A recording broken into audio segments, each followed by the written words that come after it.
Allez, bonsoir à tous, merci de votre présence pour ce premier conseil municipal de l'année. Donc j'en profite, j'ai la parole avant de faire l'appel, de dire quelques mots en absence de cérémonie de vœux.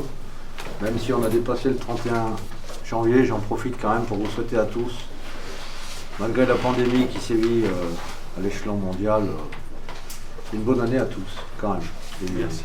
Ainsi qu'à tous vos proches, à tous les désidériens aussi, même si on n'a plus de public pendant le Covid. Et surtout, je pense que l'expression est à propos, une bonne santé à tous. Donc, ça tient aussi pour nos employés communaux, auxquels on a fait des cadeaux. On a remis les chèques cadeaux en catimini, vu le Covid. On n'a pas pu faire une jolie réception avec tout le conseil. Et on leur a rajouté un bonnet de chez Blanc Bonnet des établissements Perroche. Ils étaient bien contents. Donc cette épidémie qui va encore durer, hein, on ne se sépare pas d'un virus quelque temps, ne doit pas atteindre notre morale quand même, parce que on se doit, nous élus, de donner une lueur d'espoir. La première, c'est le président qui l'a dit, hein, après une guerre, il y a toujours des choses à reconstruire. Et pour nous, il faut envisager, je pense, une autre société, un autre mode de vie, un autre système économique. Il a même été imaginé au forum de Davos un reset financier mondial sur la dette. Bon, ça me dépasse un peu en tant qu'élu local, mais je pense sincèrement que notre société, la nature est en train de reprendre ses droits et il conviendrait de revenir peut-être à une économie européenne, mais comme disait Charles de Gaulle, il n'y aura pas d'Europe économique tant qu'il n'y aura pas d'Europe politique. Donc il nous reste du boulot. Enfin, notamment à nos élites politiques, il en reste du boulot. Pour nous, je pense qu'on peut avoir une pensée pour nos commerçants, artisans, entreprises, agriculteurs, bien évidemment plus particulièrement nos bars et nos restaurants. Nos associations aussi, parce que cette crise va engendrer des dégâts économiques, mais aussi moraux. Donc il faudra une solidarité de tous les jours de tout le monde, et plus particulièrement aussi à destination de nos aînés. Donc je voudrais aussi féliciter les enseignants parce qu'on se rend compte que s'il n'y a plus d'école, il n'y a plus d'économie. Donc tout le travail qui est fait quotidiennement par ces gens. En parlant d'enseignants, il y en a une qui arrive en retard, voilà. Enfin, elle est en retraite. Et je félicite aussi particulièrement le personnel de l'EHPAD. Parce que tant au niveau professionnel que personnel, ils ont très bien agi puisqu'on a eu un seul cas de Covid à l'EHPAD. Maintenant, pour finir, parce que je ne veux pas vous tenir la jambe toute la soirée, je pense que pour le futur de notre conseil municipal, je voudrais déjà saluer le travail de chacun pour la gestion quotidienne de la commune, de la gestion des différents dossiers, et ce qui va nous permettre, courant avril, de donner à l'ensemble de la population et au conseil, va nous permettre de nous guider pendant les 5 prochaines années le plan de mandat. Voilà, donc ça arrive au mois d'avril. Je vous remercie pour votre attention et bon conseil à tout le monde. Et maintenant on passe à l'appel. Donc Sylvain Barrier, Agnès Bossette, oui. Christian Blachon, Anne-Sophie Bresse, Madeleine Chabanol est absence excusée, donne pouvoir à Frédéric Largeron, Françoise Chalancon-Liotier, Bruno Dufortit, présent. Dominique Durieux, Oui. Jacques Garcia, Présent. Martine Ginet, Oui. Frédéric Largeron, Présent. Gwendoline Lehmann, Oui. Marie-Hélène Mancini, Présente. Sylvie Marcoux est absence excusée, donne pouvoir à Julie Terraria, Joanne Millet, Présente. Bruno Moulin, Présent. Rémi Pangot, Présent. François Polner, Présent. Pascal Poinard, Présent. Renaud Monique, Présente. Manu Salgado présent, Julie Terraria, Présente. Julia Touillard. Présente.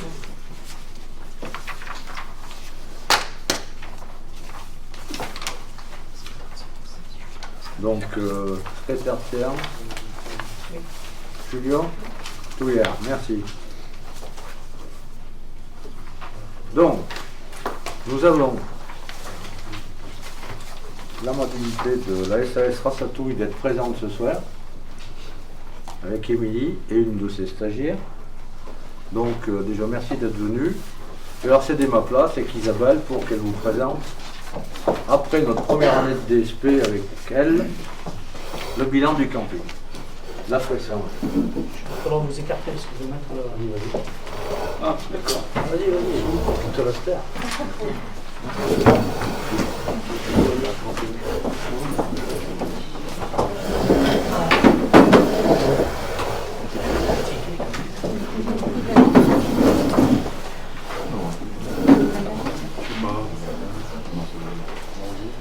Mesdames, Messieurs, bonsoir. Monsieur et Madame Damon, merci de nous recevoir. Aujourd'hui, nous avons une journée très très productive. Il y a eu quelques changements par rapport au bilan qui va être présenté ce soir. Je vais vous expliquer au fur et à mesure. Voilà, nous avons eu un démarrage très difficile et stressant vu la conjoncture actuelle. Nous ne sommes pas du tout mécontents de ce qui a été fait cet été. L'Auvergne-Rhône-Alpes a été une destination assez fréquentée cet été par rapport aux autres départements, aux autres régions de la conjoncture. Voilà, donc c'est une petite introduction. Donc nous sommes arrivés le 1er mars 2020. L'arrivée a été difficile. Il y a eu un gros nettoyage qui s'est imposé du camping, car la fermeture en 2019 a été très précipitée. Nous avons fait un travail d'harmonie sur les chalets, afin de donner un aspect soigné de l'établissement. Nous travaillons en collaboration avec la Maison du Tourisme et la FNHPA en collaboration. Et un rapprochement de Clé Vacances a été également fait afin de labelliser le chalet numéro 11 qui ne l'était plus. Un énorme travail d'éclairage a été effectué sur le camping car il n'y avait plus d'ampoule du tout. Et aujourd'hui, nous pouvons le dire, et je remercie Monsieur Dufort de Citre, le camping est éclairé depuis ce soir. Donc, merci beaucoup pour le travail, car c'est difficile de travailler avec sans éclairage, surtout sur un établissement qui est amené à recevoir du public nocturne. Donc, merci beaucoup. Le démarrage, vu la conjoncture, a été... nous avons eu le droit d'ouvrir le 2 juin pour la clientèle touristique et le 25 mai pour les résidents. Suite à l'arrêté préfectoral dû à la pandémie et au confinement. Je rappelle aujourd'hui que la prise en main a été faite avec des états des lieux partiels et que les travaux effectués sur le talus sur la société Eiffage étaient difficiles à gérer et dégradation des engins sur les terrains m'ont valu des conflits avec des clients. Ça n'a pas été très simple, mais nous avons été contents de pouvoir ouvrir le 2 juin. Très satisfaits. Très contents. Au niveau de l'équipe, cet été, Sandrine et Alida ont fait partie de l'équipe. Sandrine a bénéficié d'un contrat 20 heures saisonnier pour une durée de 5 mois. Et Alida était une stagiaire du lycée agricole d'Issingeau que j'ai gardée en emploi saisonnier pour le mois d'août. Actuellement, Fanny, qui est ici ce soir, de l'IAE Savoie-Mont-Blanc, fait un stage de 5 mois à mes côtés jusqu'au mois d'avril en communication. Les fonctions sont parfois multiples et difficiles dans un camping. Je remercie sincèrement publiquement Sandrine pour son travail et son implication. Elle m'a été vraiment incroyable. Et je tiens à remercier l'ensemble du service technique pour son aide, et principalement M. Sabot, Jean-Luc Sabot et Dominique Rasque pour leur bienveillance. Ils ont franchement été super avec nous. Les investissements sur 2020, donc nous avons investi dans 2 centrales de nettoyage dans chaque sanitaire pour permettre l'optimisation du nettoyage et une hygiène irréprochable, surtout au vu du Covid. Une aire de service camping-car a été mise en place, ainsi qu'une haie séparatrice pour faire un peu d'intimité. Nous avons investi dans du matériel d'entretien d'espaces verts, tondeuses, taille-haie, débroussailleuses. Au niveau de la réception, les peintures ont été refaites et la banque d'accueil a été changée. Nous avons pu compléter un petit peu les livres, les jeux grâce à de nouveaux dons de certains désidériens que je remercie. Et nous avons acheté un baby-foot. Tout le matériel pour pouvoir faire du cinéma de plein air a été investi également. Nous avons changé les parasols et les pieds, et des tables et des chaises de réception pour 35 personnes ont été investies. En 2020, ce qui s'est passé, donc le camping a retrouvé ses étoiles depuis le 2 août. Nous avons mis en place donc des inventaires d'arrivée, des questionnaires de satisfaction, un livret d'accueil pour les locatifs. Les horaires de fermeture des barrières ont été aussi instaurés afin d'apporter le calme dans le camping. Donc à 21h tout l'été 2020, il n'y avait plus de véhicules à moteur dans le camping.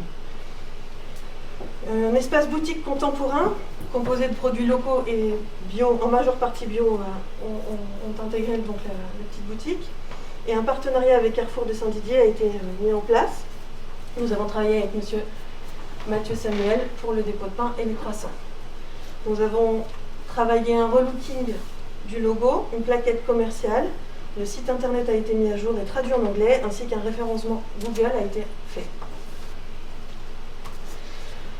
Nous avons fait le choix pour les animations de travailler avec des animateurs de qualité qualifiés, extérieurs, afin de proposer aux clients ainsi qu'aux désidériens des activités de qualité. Les animations ont été gratuites pour tous nos clients. Nous avons également créé un apéritif de bienvenue le dimanche soir et des marchés nocturnes le lundi soir. La clientèle sur l'été, nous pouvons dire que nous avons une clientèle familiale, sportive, dynamique. Nous avons remarqué beaucoup de grands-parents accompagnés de leurs petits-enfants. Malgré la fermeture de la piscine, nous avons pu travailler correctement, du fait que, comme je vous le disais en introduction, l'Auvergne-Rhône-Alpes était une destination très en vogue cet été. Nous avons même dû refuser de la clientèle sur les locatifs sur fin juillet et mi-août. Les clients ont globalement été satisfaits des prestations et du cadre du camping, ce qui se confirme parce que nous avons enregistré en août des réservations pour 2021. Les locations ont très bien marché, même les tentes lodge. Nous avons en revanche une très faible clientèle pour le camping, avec une fréquentation soit, on va dire, en résidentiel caravane, ou ensuite juste à la nuitée, 1 ou 2 nuits. Nous avons eu très peu de retours sur les protocoles sanitaires, pas de plainte sur le protocole sanitaire drastique qui est imposé par rapport au Covid, avec des nettoyages très intensifs et au moins 6 heures de décalage entre chaque locatif, mais les gens ont globalement été compréhensifs et ont compris les règles à tenir. Nous faisons le constat d'une très faible clientèle une très faible clientèle touristique, ce que vous voyez en jaune sur le graphique. En vert, c'est la clientèle en général de la fréquentation du camping surtout l'été, et en bleu sur la clientèle française. Nous avons dépassé les 600 nuitées en juillet. Est-ce que quelqu'un a des questions sur la fréquentation touristique ? Ça, c'est uniquement l'année 2020 par rapport au... Là, c'est que... D'accord. Vous n'avez fait aucun rapport et aucun graphisme? Je rappelle que Émilie nous devait un bilan sur sa DSP et son année, quoi. Elle ne fait pas un bilan sur le reste. L'année prochaine, elle refera un bilan sur cette année et celle de l'année prochaine. Oui, d'accord, mais c'est pas ça qui peut empêcher. C'est le même camping. Et pour en revenir aussi à la faible fréquentation des étrangers, c'était globalement dû au Covid, quoi, et c'était partout, chez tous les modes d'hébergement. Tout à fait, Ouais, tout ce connu.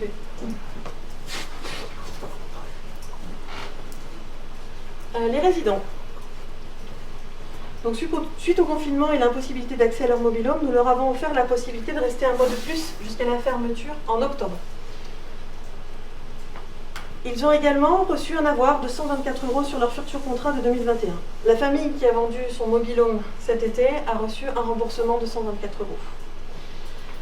Je n'ai pas grand-chose à dire de plus sur les résidents, si ce n'est que c'est difficile de travailler avec ces personnes et que certains d'entre eux ont un très grand manque de respect et une très grande mauvaise foi. Heureusement, ils ne sont pas tous comme ça. Un contrat ne sera pas renouvelé sur 2021 pour raison d'impayés. Nous avons reçu 3 plaintes de campeurs à leur sujet.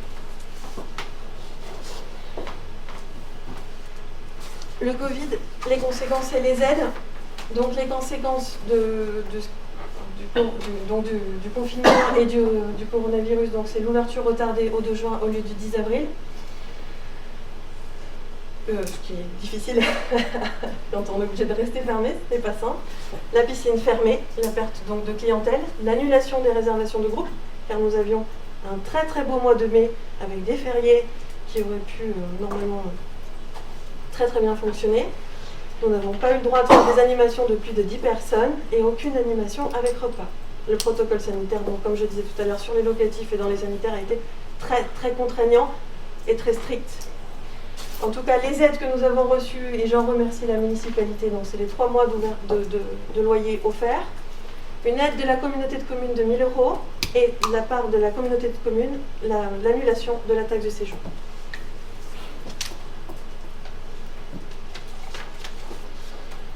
Le résultat, donc, les comptes annuels comportent 32 pages, donc ça se caractérise par les données suivantes, donc un bilan de 54 974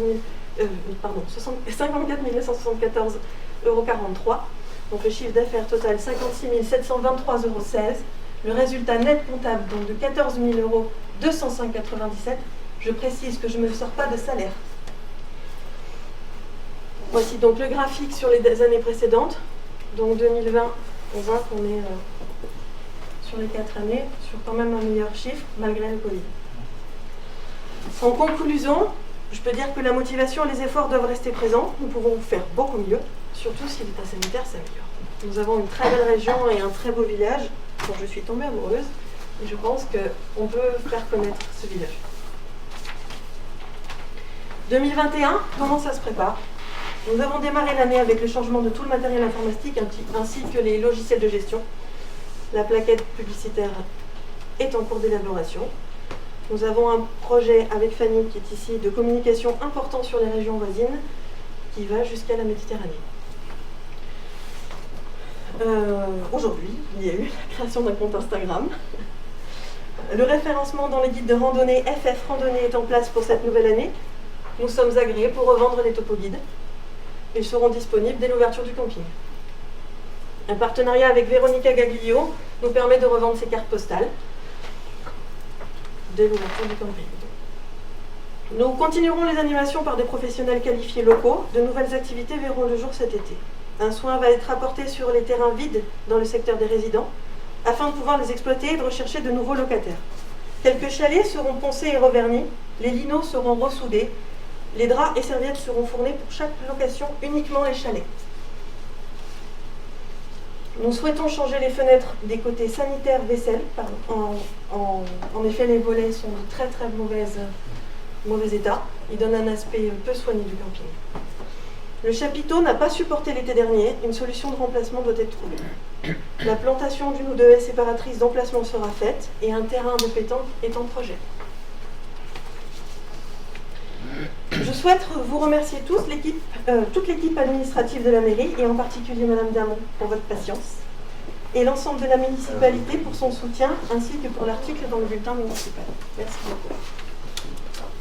Merci.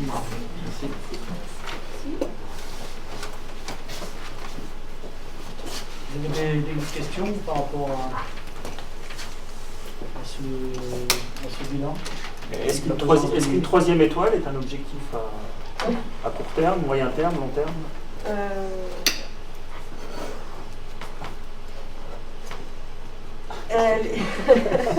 Question piège.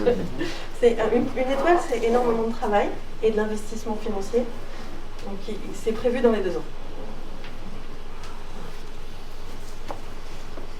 Bravo pour votre dynamisme. Merci. Allez.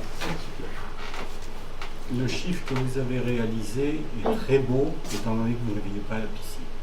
Oui, tout à fait. Et c'est un plus justement qui permet d'apporter des lieux. Et là, sans la piscine, vous avez fait un beau chiffre. C'est beau. Merci.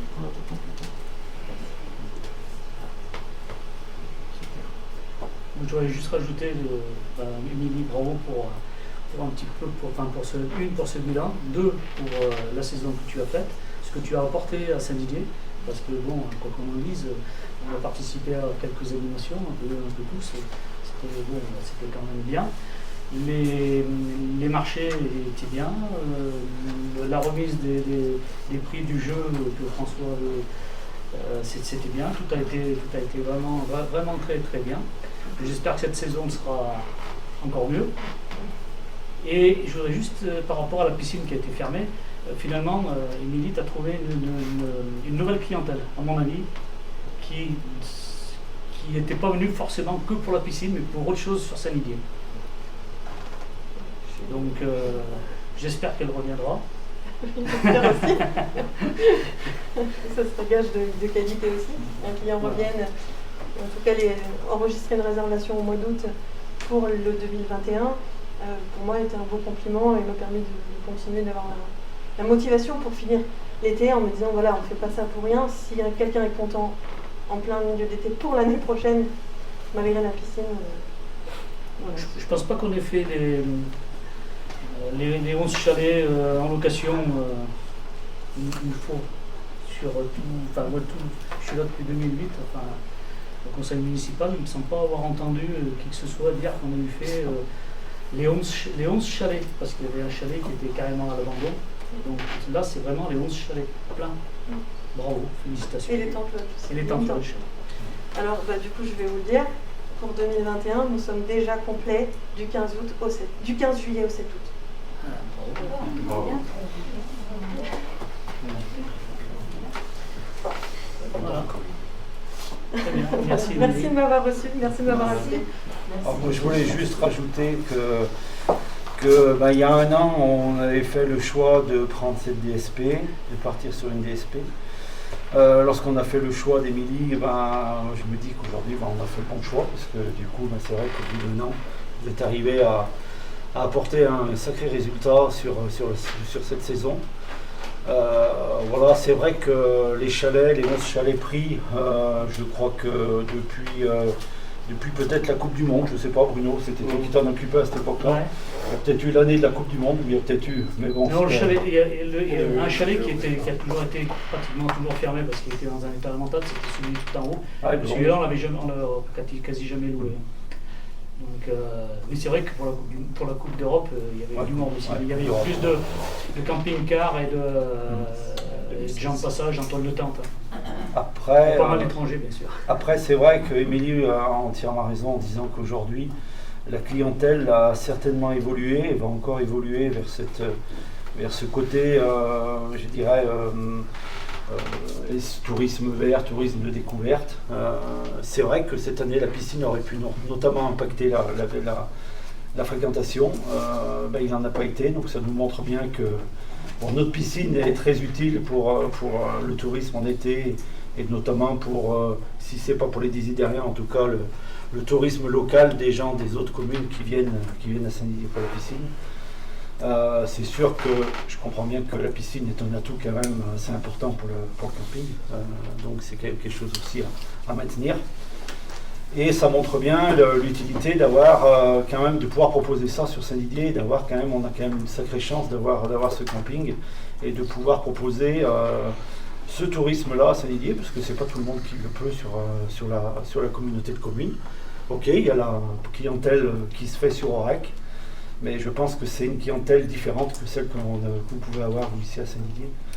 Et à mon avis, en ayant cette solution comme vous faites, et puis en pouvant, je dirais, préparer la saison comme ça, d'une année à l'autre, en étant présent pendant la saison hivernale, je comprends bien que l'année dernière, comme vous l'avez dit, quand on vous a donné les clés du camping, la tâche était rude, la tâche était immense, et franchement, c'est vrai que vous l'avez super bien relevé. Bravo, franchement, félicitations. Et je pense qu'il y a un projet aussi qui est en cours. Bruno est là aussi pour en témoigner, avec l'appel à projet territoire d'excellence pleine nature sur l'espace Régis Vidal.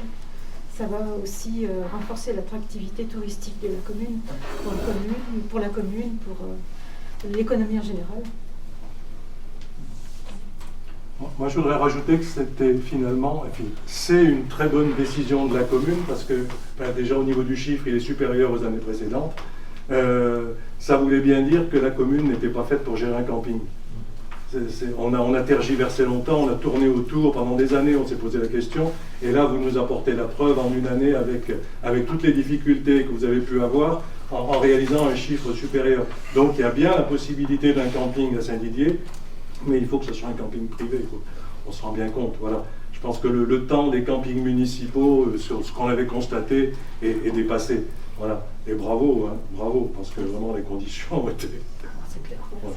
C'était casse-gueule quand même. Après, vous avez dit que vous n'avez pas tiré de salaire, donc il faudra bien aussi quand même que... Ah, il faut que ce soit meilleur l'année prochaine. Et oui, moi j'ai quand même entendu ça, hein, faut pas non plus, c'est pas du bénévolat, quoi. Il faut bien aussi que... Voilà, hein. Donc il faut que ça prenne de l'expansion. Tout à fait. Voilà. En tout cas, on met tout en œuvre pour le faire. Oui, bravo.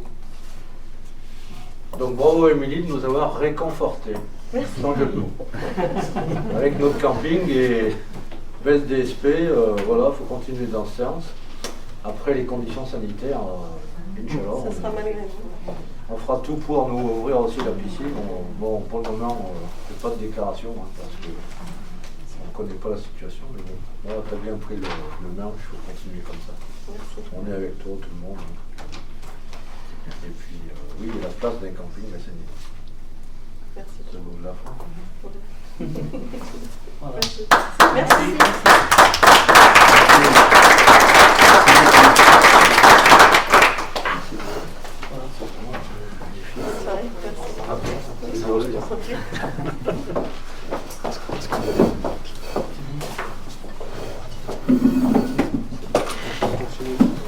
Vous allez projeter encore ou pas? Non, non, c'est bon, on projette plus.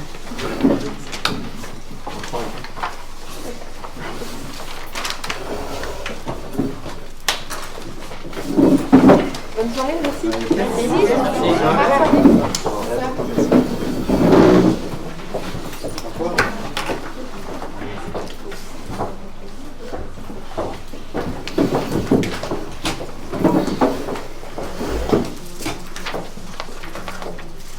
Bon, bah, le conseil, on a pensé aux vacances, on reprend nos habitudes du conseil municipal. Le point suivant concerne l'approbation du procès verbal du 17 décembre 2020. Y a-t-il des remarques? La seule chose, c'est bien parce qu'il a, je dirais, évolué un petit peu dans le bon sens, en ayant mis quand même les remarques de tout le monde, les interventions très succinctes, mais qui sont essentielles à un compte rendu. Donc, non, nickel, très bien. Donc félicitations à Anne-Sophie Bress pour sa prestation. J'ai déjà dit, mais tu vois, je l'ai 2 fois complet. Donc des abstentions, des voix contraires. À l'unanimité, merci. Donc après, les décisions. Voilà. Donc on a protégé le panneau du gymnase de basket pour les coups de ballon de basket avec un grillage de verre. Société Grunelwald, 530 €. On a eu un dégât des eaux au mois d'août. Donc il nous a abîmé des tapis dans la salle de motricité. Donc on a changé 20 tapis pour 1650 € et on a eu plus de 1000 € de remboursement d'assurance. Donc le service technique s'est un peu éclairé, si vous voyez plus trop dans les anciens locaux. Donc chez Excel, du matériel, le boulot a été fait par nos services, 1798,12 € de matériel.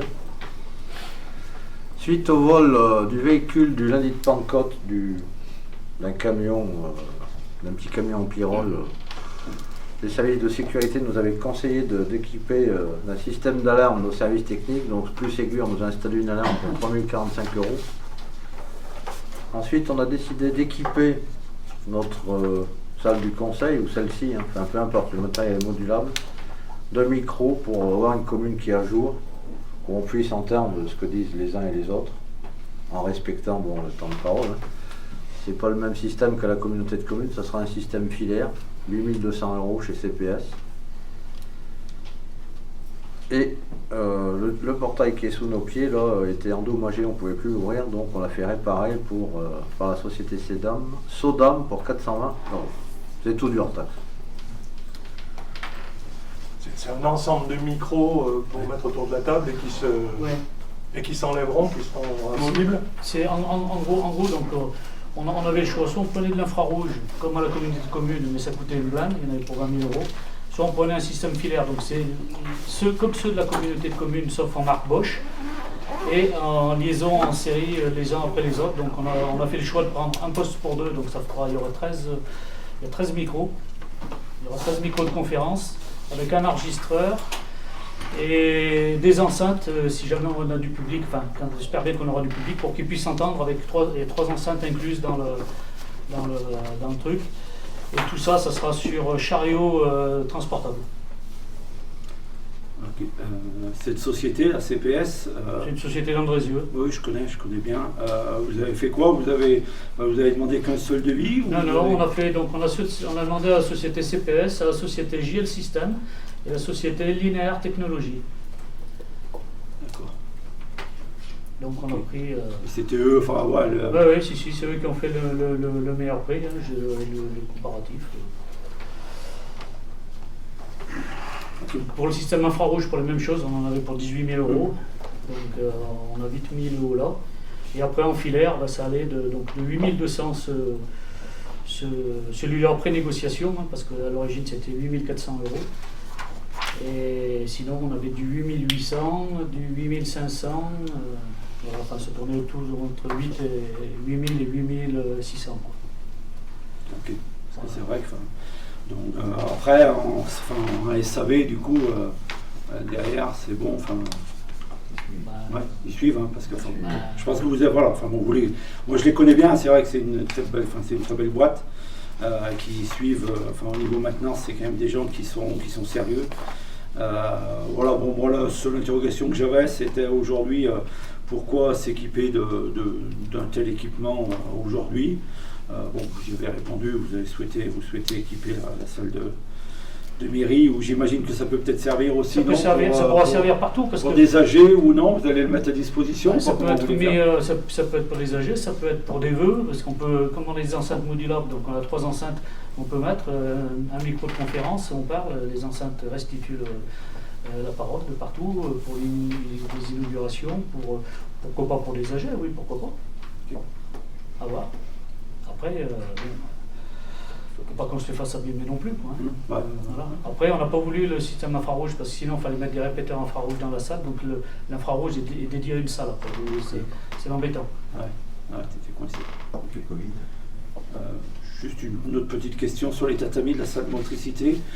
Est-ce que dans l'achat, vous avez pris également puisque donc nous, on avait agrandi la surface de tatami et il en manquait un peu contre le mur. Oui, Est-ce oui. que Ça a été fait. ça a été fait? Ouais. Bon, très bien. Tout a été fait. Puis il n'y a plus de vieux tapis. D'accord. Et contre le mur, du coup, vous en avez rajouté Ouais, aussi? on en a rajouté. Ouais. Okay. On a fait faire, bien sûr, les supports bois qui avaient déjà été faits pour il manquait des tatamis, donc on a fait modifier les supports bois. Ça tient bien. Ah, mais pour tenir, tu veux dire les tapis? Pour tenir, ouais. Ah oui, ça c'était pas fait, ça. C'était fait, mais c'était fait, il manquait 2 tatamis. Ah oui, ça. Comme il en manquait 2, forcément ça faisait un. Ok. Donc maintenant c'est rangé.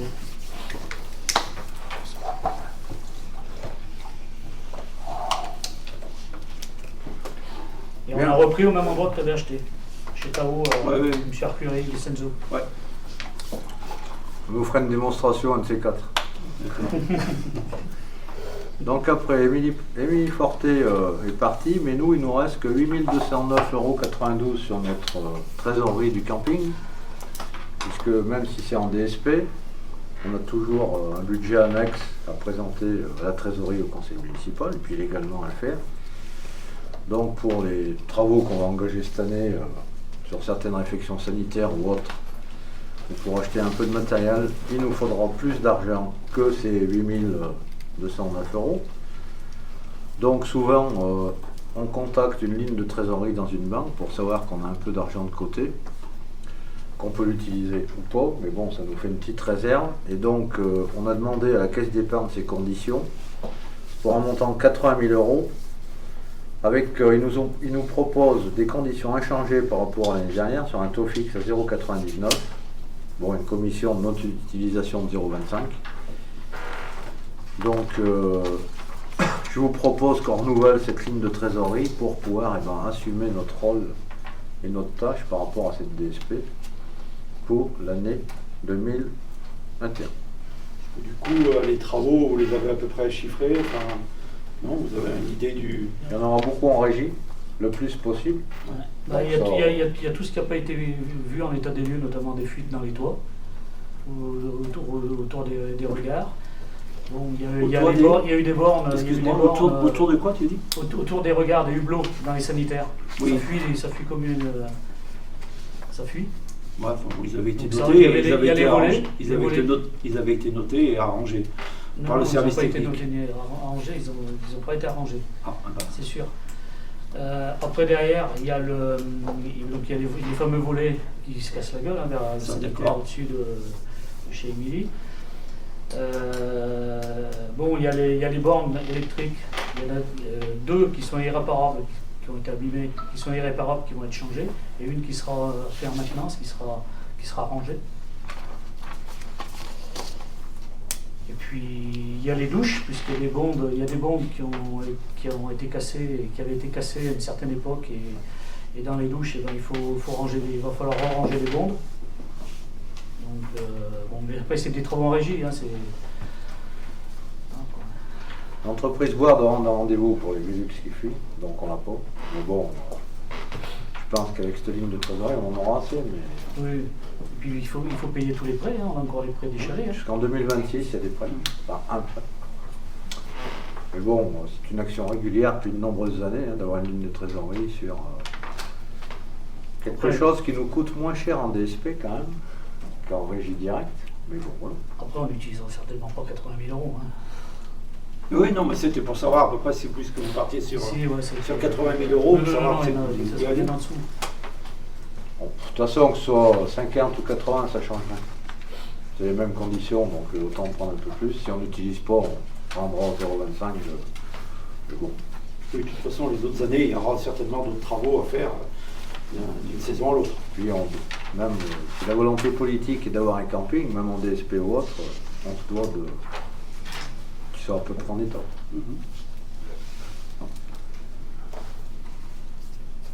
Y a-t-il des abstentions, des voix contraires? Merci pour le camping et la caisse d'épargne. Donc on reste dans les dépenses, on donne des possibilités de dépenses parce que ça ne sera pas le casino de Montbrison. Mais on se rend compte que dans les sociétés actuelles, avec le code du marché public, de temps en temps, quand on a nos fournisseurs attitrés avec des bons de commande, il est facile de commenter directement chez nos fournisseurs avec des bons de commande et de faire un titre. Aujourd'hui, par exemple, la salle du conseil en dessous, la salle officielle, est refaite par nos services et François Paulner a pour mission de remettre le nom de tous les maires, parce qu'on se le doit par respect quand même. On veut acheter un cadre et donc on n'est pas client chez ce fournisseur, c'est compliqué de travailler avec lui. Donc de nombreuses communes ont mis ça en place légalement avec les trésoreries. Vous avez la carte, toute la procédure légale dans votre pochette. Donc on proposera à deux personnes, dont une fonctionnaire, donc normalement Isabelle Damon et puis un adjoint, d'être titulaire de cette carte. Bon, après il y aura un avis du maire avant pour pas que ce soit la carte personnelle pour. Mais au moins c'est pour faciliter des achats sans enfreindre les règles des marchés publics et pour donner un peu de souplesse sur quelques achats dans l'année. Ça existe, je crois qu'il ne faut pas s'en priver. Donc on a consulté la caisse d'épargne et le crédit mutuel. La caisse d'épargne nous demande 120 € par an, le crédit mutuel 55. Mais après, la caisse d'épargne nous fait un forfait gratuit. Le crédit mutuel 360 €, donc il se rattrape. Sur les flux, on est à 0,50% des flux par la caisse d'épargne et 1,15 € par opération pour le crédit mutuel. Après, ils se tiennent sur le remplacement, sur la consultation des transactions. Ah non, la consultation des transactions, le crédit mutuel le facture. Facture aussi la réédition du code secret de la carte, enfin ça c'est pour tout le monde. La caisse d'épargne nous propose 3 ans renouvelables par tacite reconduction, le crédit mutuel 1 an. Donc il apparaît que notre caisse d'épargne est un peu mieux placée pour prendre la carte d'achat chez elle. Y a-t-il des questions sur cette façon de voir d'apporter un moyen de plus de paiement à la mairie?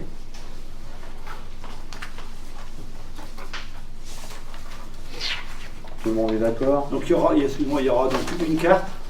Une seule carte, on donnera, je sais pas, peut-être Bruno Dufort parce que, et Isabelle Dabon, et on passera ça en maire adjoint pour avis du maire parce que faut pas que ce soit leur carte personnelle pour qu'ils aillent acheter ce qu'ils veulent quand ils veulent.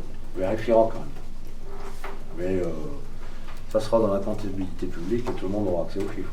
Mais c'est une souplesse, quand on n'est pas client chez des fournisseurs, c'est compliqué de créer des comptes administratifs. C'est une carte bleue de commune. Il y aura la possibilité aussi de faire des achats sur Internet. Ouais. Si c'est un produit Qui ne se trompe pas ailleurs. Bien sûr. ou je sais pas, il y a une promotion pour acheter un lave-vaisselle, ou je sais pas, moi, une petite machine qu'on a besoin, voilà. Et on fera du click and collect. Et comment vous faites? Vous mettez un montant maxi ou de non prélèvement par mois? Mais vérification du maire, quoi. Donc s'il y a quelqu'un qui arrive avec 5 000 euros, ça sera non. Mais ce sera des petits achats qui vont être concernés en termes. 500 euros, souvent des choses, enfin peut-être 800, mais maximum. Ça sera pas. Après, après on va traiter ça d'une autre façon. C'est des petits achats qu'on ne peut pas avoir si on n'est pas client. C'est comme le cadre pour mettre le nom des maires, j'en sais rien. Qu'est-ce qu'il y a eu dans les dernières années? Un téléphone pour, un téléphone pour un gars du service technique, tu vas chez Boulanger que c'est compliqué. Des petits achats. Allez, entre 0 et 1000 euros. Voilà. Mais après vérification quand même de la demande, aller chercher une souplesse pour apporter. Manu, il n'y avait pas possibilité d'avoir une carte auprès du Trésor, gratuite, en régie d'avance. Enfin, en tout cas, pas à Saint-Didier. Ok. Des radars, non, mais je pense pas que ça existe. Hein. Ouais. On n'aura plus la trésorerie l'année prochaine, on aura celle de Monistrol dans les années à venir. Bon, c'est la même trésorerie maintenant. Bon, des abstentions, des voix contraires. Merci pour la carte d'achat.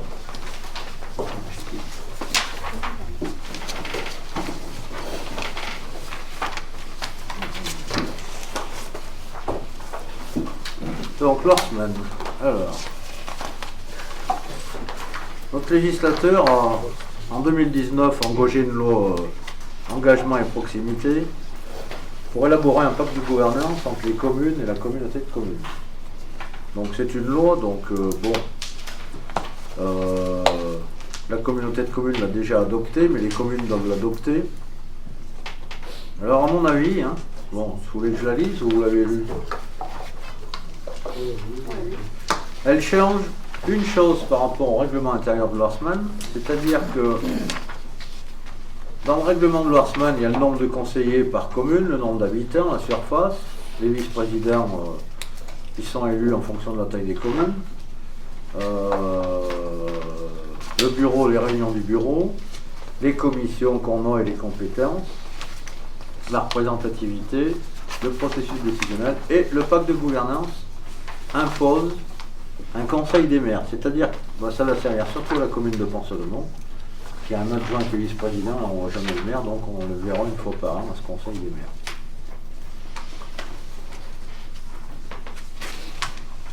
C'est mon analyse, si vous en avez d'autres, je veux bien écouter. Et donc je trouve d'être défavorable à ça, c'est pas une position de s'engager dans le dialogue de la communauté de communes. On adopte le pacte de gouvernance plutôt favorablement, mais si y a-t-il des questions? Pas d'opposition, pas de voix contraire. Merci pour le pacte de gouvernance.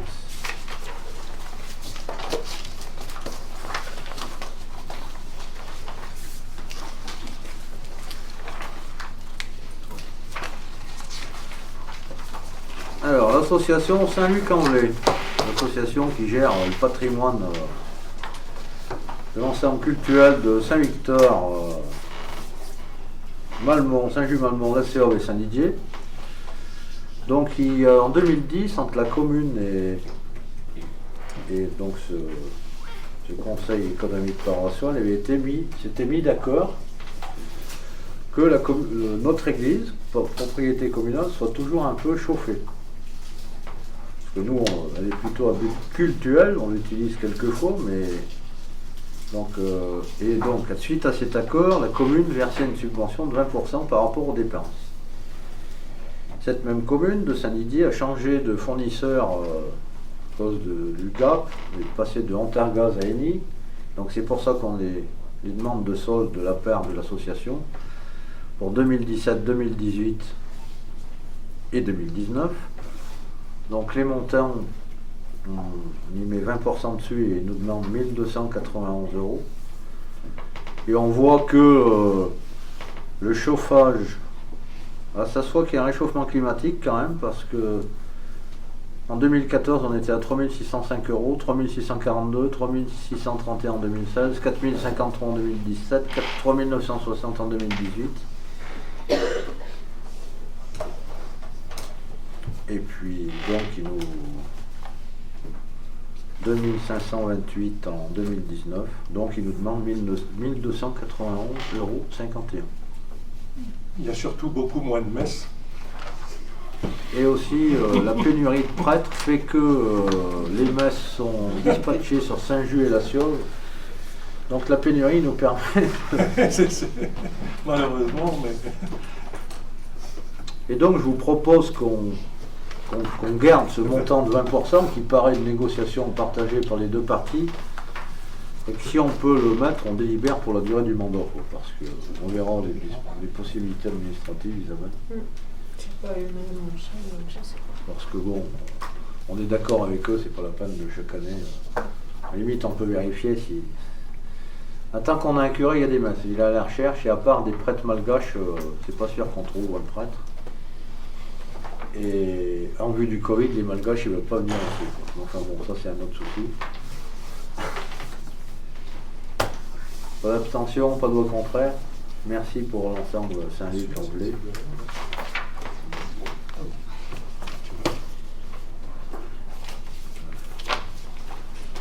Alors, qu'est-ce qu'il y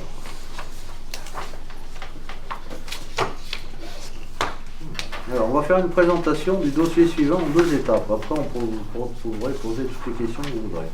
Je vais faire une présentation plus politique du dossier. Et voilà, du dossier, toutefois une présentation technique. Donc, on s'est dit que le raisonnement suivant de cette demande de subvention, c'est juste un dépôt de dossier. On s'est dit que les élections régionales et cantonales seraient probablement au mois de juin. Maintenant, on parle de septembre, enfin, on ne sait pas. Ils ne sont pas en mars comme initialement prévu. Nombre sont les communes qui ont déjà déposé des demandes sans attendre la contractualisation avec la communauté de communes, pour contractualiser avec le département et la région. Et puis on s'est dit aussi qu'un dossier acté par une commission délibérante d'un financeur était acté, et valable 3 ans, ce qui laissait une souplesse de décision ensuite. La décision qui incombe à cette délibération n'est pas de dire on va refaire le stade, je le précise bien, on demande de déposer un dossier. Et pour déposer un dossier de subvention, il faut une délibération. Sinon, on ne peut pas être acté dans l'Assemblée délibérante. Donc aujourd'hui, le club de foot de Saint-Didier se restructure, son avenir est entre ses mains. Le terrain est dans l'état qu'il est. Si on peut savoir qu'on a de l'argent, comme on en parlera tout à l'heure pour une DETR, c'est toujours une bonne nouvelle. C'est mieux d'avoir des dossiers de prêt et de les soumettre. Après, l'avenir sera consulté avec l'ensemble des commissions, normalement de cette commission et du conseil, et aussi de la structuration du club pour décider la finalité du projet.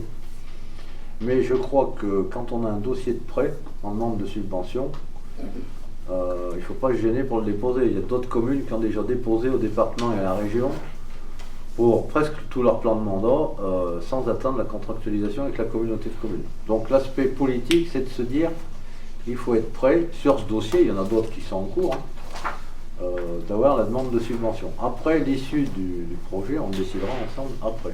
Là on attend déjà, on va déposer, et après c'est de savoir la réponse du montant, plus il y a d'autres possibilités de financeurs possibles, Bruno vous en parlera.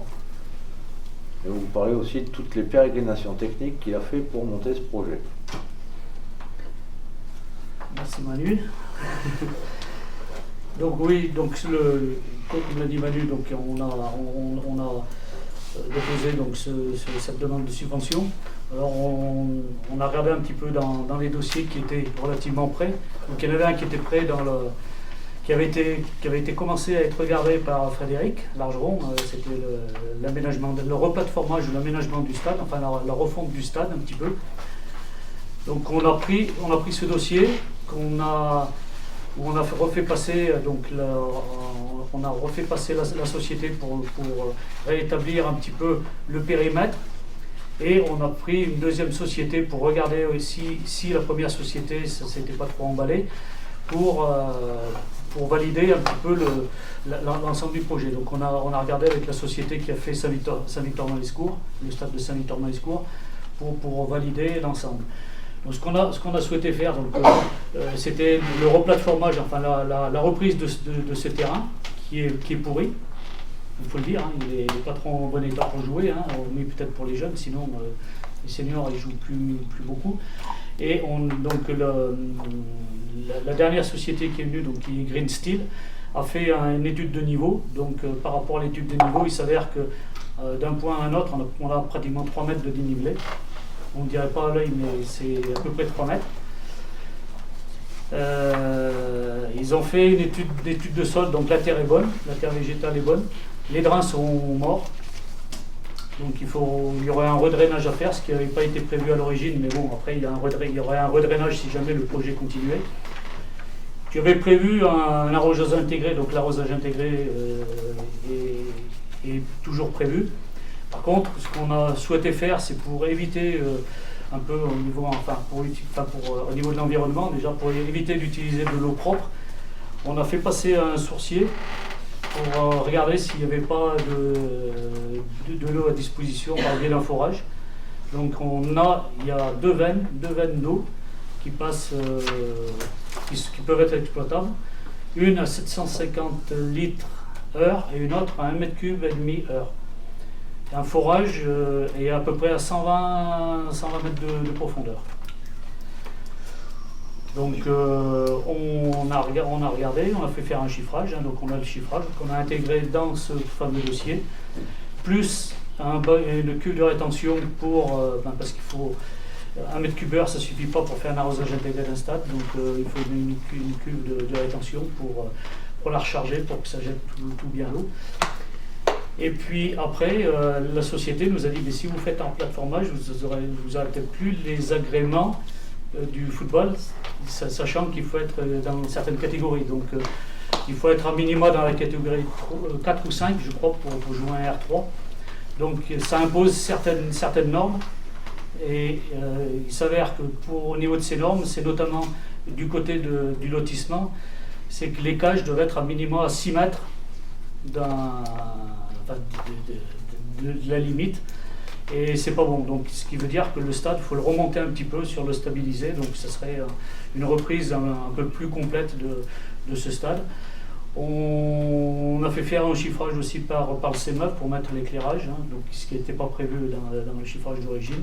Donc en gros, agrémenter tout ça, plus la reprise du mur qui n'est pas en trop bon état, qui est vers la route là-bas,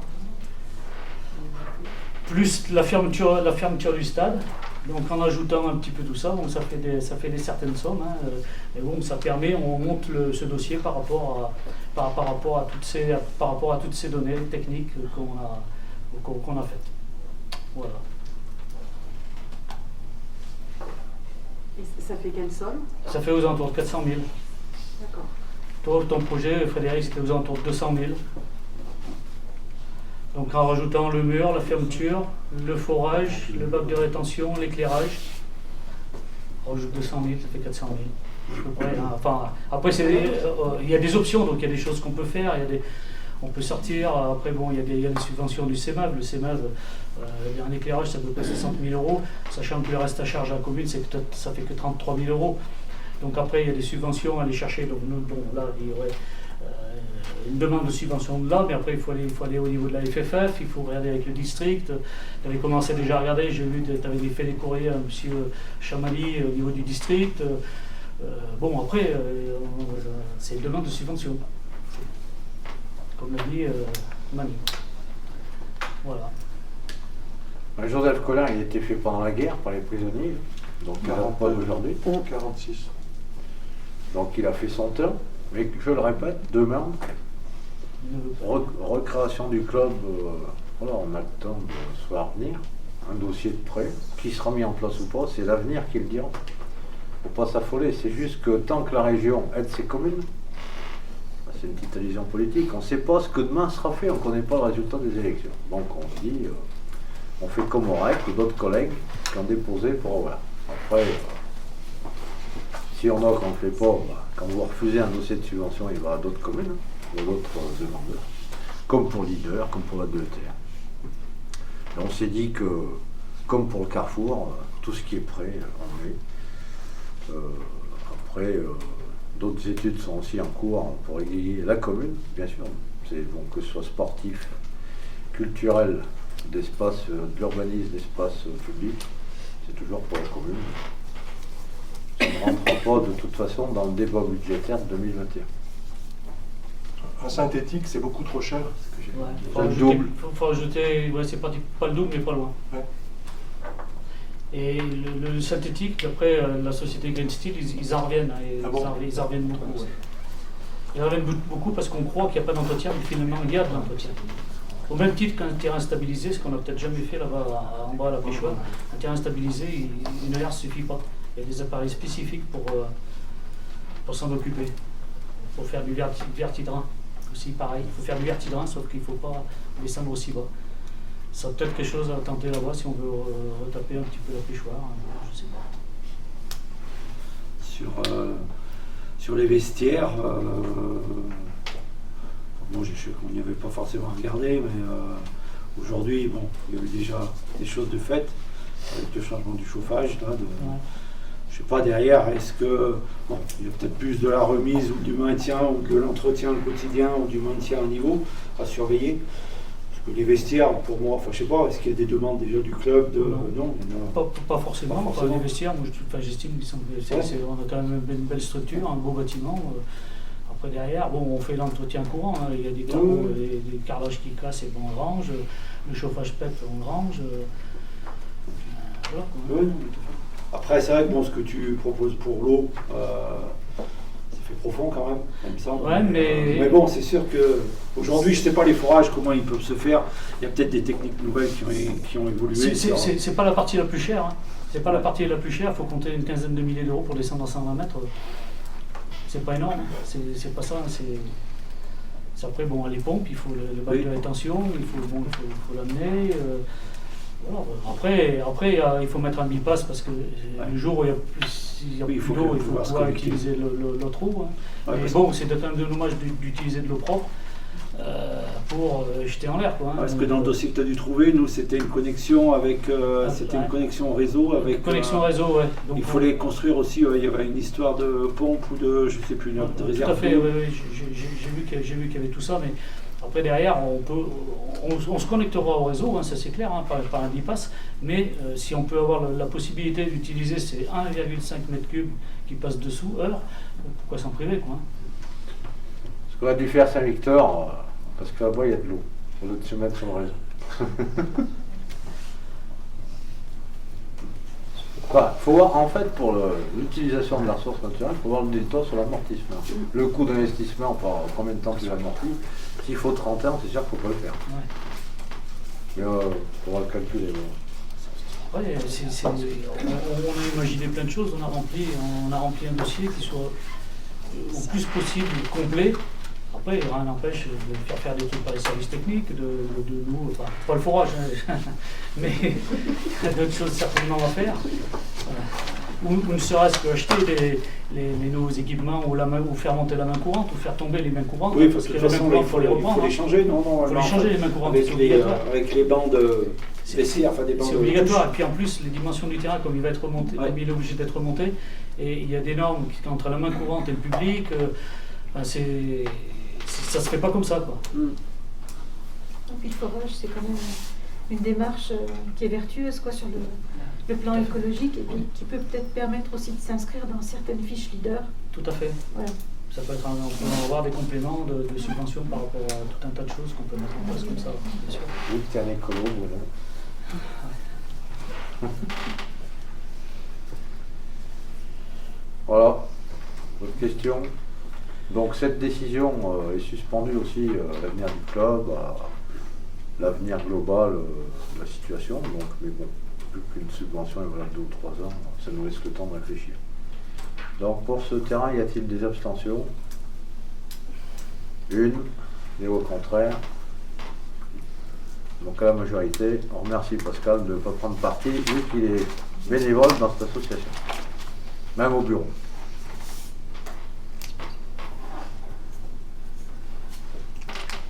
Allez, on continue dans les demandes de subventions et toujours au même endroit. De toute façon, il faut aller chercher le fric là où il est. Notre piscine dont on a parlé tout à l'heure, avec tout ce qu'elle représente pour les désidériens et pour le camping et pour le secteur du département, a son système de chauffage qui est obsolète et voire même cassé. Donc on a réfléchi en se tordant la tête dans tous les sens par rapport au fonds leader. C'est compliqué, ça sera probablement pas pris. Je vais essayer une dernière tentative demain par un coup de fil au GAL. Mais apparemment, bon, sur les économies d'énergie, changer un chauffage de piscine, c'est pas assez novateur. Bon, donc je retenterai demain. Mais pour le moment, là aussi, le bonus relance, on l'a mis sur le carrefour de la mairie, mais d'après notre conseiller régional, rien n'empêche de faire un deuxième dossier. Et s'il reste quelques miettes, eh ben, il y a moyen de gratter quelques miettes.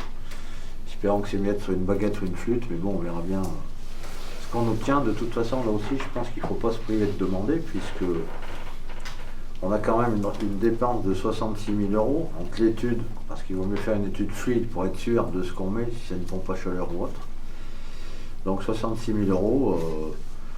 Et donc, si on veut que ça fonctionne début juillet, là on est dans l'étude, le bureau fluide vient la semaine prochaine pour lancer les démarches financières début mars, pour une installation début juin.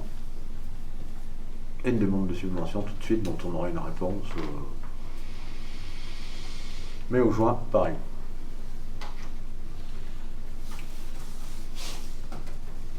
De toute façon, si on ne change pas le chauffage, on ne peut pas l'ouvrir.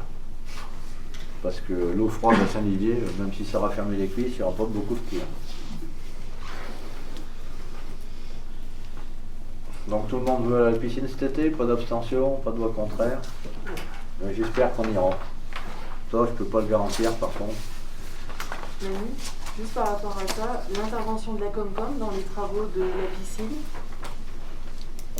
Donc, entre la Comcom et les communes, sur le dossier des piscines ou d'autres, c'est je t'aime moi non plus, puisque à l'heure où, à l'époque où la communauté de communes a connu l'empreinte des bâtisseurs, il s'est fait des centres de loisirs, il s'est fait des médiathèques, il s'est fait des équipements sportifs, notamment un à Aurac, un tennis, et une piscine au RAC et une à Saint-Didier. Donc ils considèrent qu'ils ont participé à l'investissement, mais les communes ont à leur charge le fonctionnement.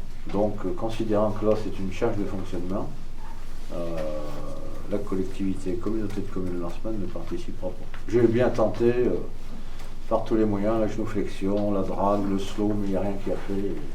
Parce que là, si tu déposes un dossier auprès de la région, c'est que c'est de l'investissement. Ouais, dans le bonus relance.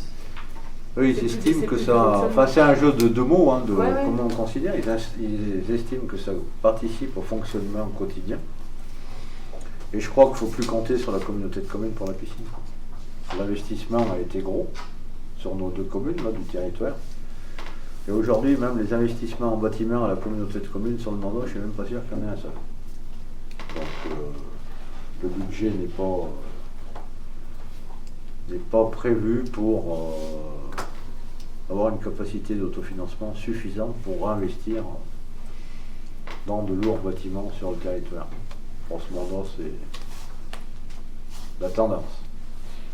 Il y aura d'autres investissements, mais... Donc bon, c'est pas grave, hein, je retenterai le pays demain, enfin les fonds européens, mais c'est dur.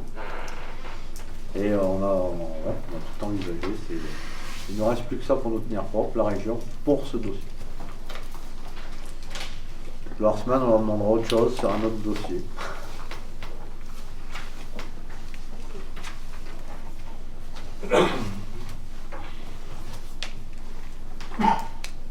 En espérant qu'il reste des sous et que tout le monde n'ouvre pas le bonus relance. Donc après... Juste, on avait évoqué au moment de la construction de la piscine, on avait évoqué les panneaux solaires.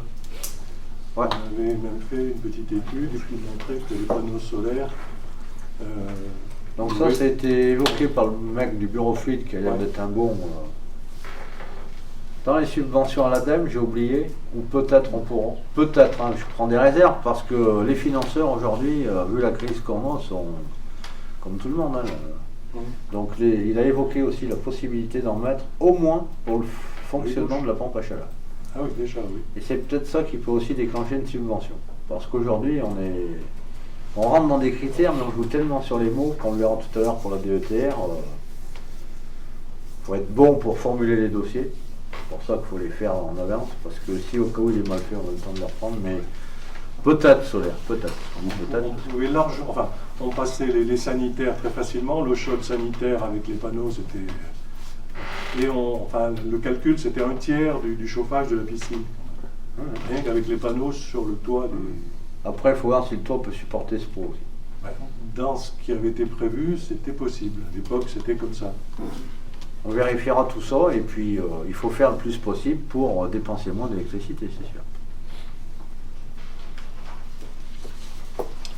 Et qu'il y ait le plus possible de soleil cet été.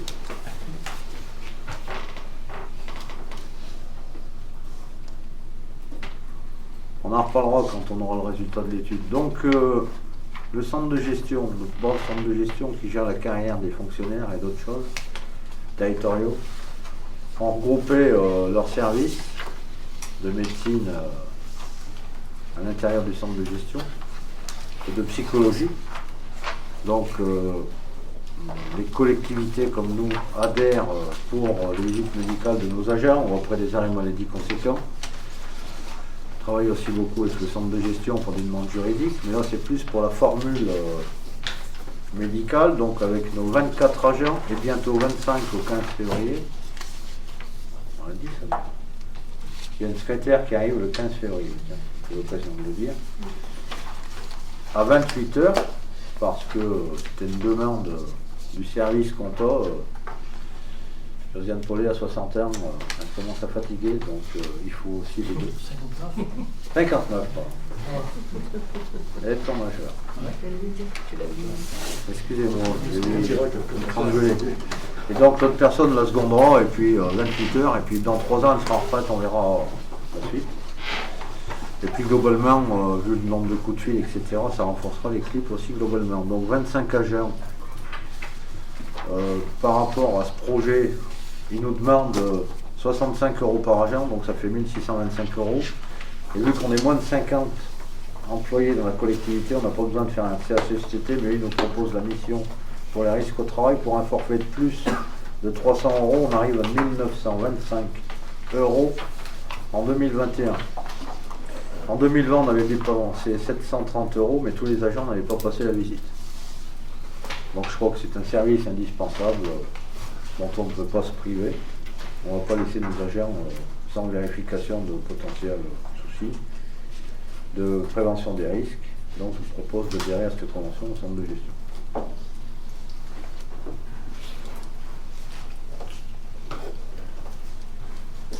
Ça doit au contraire sur l'abstention. Merci pour eux et pour qu'on soit dans la égalité.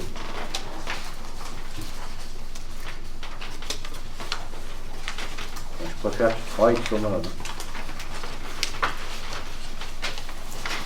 Donc après, on fait régulièrement des marchés publics, toutes les collectivités. Et donc il y a une obligation de mettre en ligne sur une plateforme de démat pour toutes les entreprises et lieux, et puis c'est la procédure habituelle. Ce même centre de gestion nous propose donc de recommencer cette convention qu'on avait déjà signée l'année dernière et qu'on fait un avenant pour la reconduire. Donc par exemple, quand on leur demande des informations, des devis, ils nous prennent 40 €. Quand c'est un marché de procédure adaptée, ils nous prennent 80 €. Et quand c'est une procédure formalisée, 120 €. Sachant qu'on fait un marché de voirie par an, un autre 2 ou 3 marchés suivant les projets. Les gros projets comme là, il n'y en a pas toutes les 5 minutes. Mais... Donc c'est une procédure qui nous permet, nous après, de recueillir les clics sans avoir à faire trop de boulot de publicité. Donc par rapport à ce que ça coûte, je crois que c'est un service déjà obligatoire. Et vu le prix qu'ils proposent, on ne trouvera pas mieux ailleurs.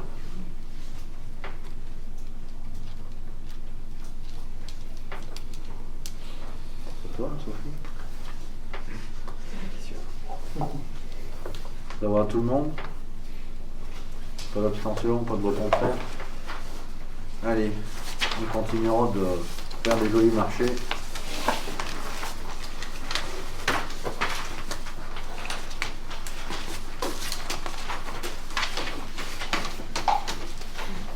Donc, questions diverses, j'en ai 9. Donc, on va prendre les unes après les autres et chacun son tour. Donc, j'ai souhaité quand même, vu qu'on est en début d'année et qu'on a fait un an de mandat, vous rappeler juste la charte de l'élu local, qui est issue du Code général des collectivités territoriales. Donc, qui dit que les élus seront les membres des conseils élus au suffrage universel pour administrer librement les collectivités territoriales dans les conditions prévues par la loi, et exercent leur mandat dans le respect des principes déontologiques consacrés par la présente charte, qui dit que l'élu local exerce ses fonctions avec impartialité, diligence, dignité, probité et intégrité, que dans l'exercice de son mandat, l'élu local poursuit le seul intérêt général à l'exclusion de tout intérêt qui lui soit personnel, directement ou indirectement, ou tout autre intérêt particulier, qu'il veille à prévenir ou à faire cesser immédiatement tout conflit d'intérêts lorsque ces intérêts personnels sont en cause dans les affaires soumises à l'organe délibérant dont il est membre, et il s'engage à les faire connaître avant le débat et le vote. L'élu local s'engage à ne pas utiliser les ressources et les moyens mis à sa disposition pour l'exercice de son mandat ou de ses fonctions à d'autres fins. Dans l'exercice de ses fonctions, l'élu local s'abstient de prendre des mesures lui accordant un avantage personnel ou professionnel futur après la cessation de son mandat et de ses fonctions. L'élu local participe avec assiduité aux réunions de l'organe délibérant et des instances au sein desquelles il a été désigné.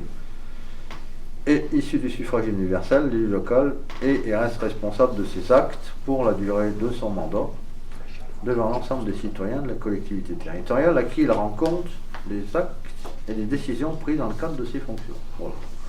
Un petit rappel, ça fait de mal à personne, sachant qu'on est propriétaire de rien quand on est élu, sauf de ses décisions. Bon, voilà, je tenais à le faire, je l'ai fait, je suis content. Il vous a été mis tout le monde là, la date des conseils, donc c'est un choix que j'ai fait aussi, même si Isabelle Damon était pas d'accord. Parce que c'est la date des finances qu'il a. Donc j'ai sauté 1, 2, 3, 4, 5. Donc les dates des 8 conseils sont données aux conseillers, comme ça permet à ceux qui ont des enfants ou autres, de travailler par poste ou je sais pas quelle contrainte. Et puis de prévoir ses vacances ou autre, mais enfin ça n'empêche pas d'en on peut donner des pouvoirs. Mais au moins, c'est à peu près cadré, le pré-exemple sur la communauté de communes. Ce qui n'empêche pas d'en commander un au cas où il y a une décision extraordinaire à prendre et urgente. Mais au moins, en début d'année, tout le monde est averti des votes des conseils. Bon, on n'a laissé que des jeudis, sauf au mois de novembre, parce que le 11 novembre, c'était un jeudi.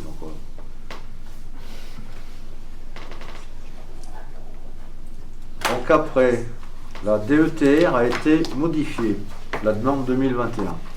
Alors je vais essayer de l'expliquer, si vous ne comprenez pas, je l'explique. Parce qu'on avait fait un package pour la création du parking en face, dans l'aménagement du carrefour, l'aménagement de l'espace vert et le ravalement de toutes les façades de la mairie pour 225 365 €. Et on avait mis en dossier numéro 2, puisqu'on peut mettre 2, le chauffage de la mairie pour 21 897,93 €.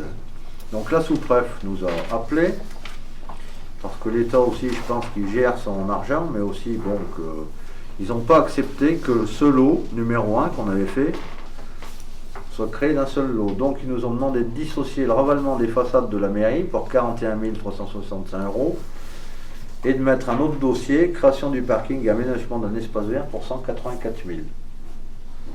Donc sachant qu'on n'aura qu'un dossier de retenue, on aura 184 000, à hauteur j'espère de entre 20 et 30%. Et donc on a été obligé légalement de leur faire, de leur re-signer, de leur envoyer comme ça. Bon. On perd un petit peu, mais bon, on perd, oui, la subvention sur les façades, mais bon, on a toujours la région qui doit nous répondre pour le bonus relance. J'espère bien qu'on aura le max et les amendes de police. Donc globalement, ce projet sera toujours bien financé, mais on va perdre un petit peu. L'État est en radin.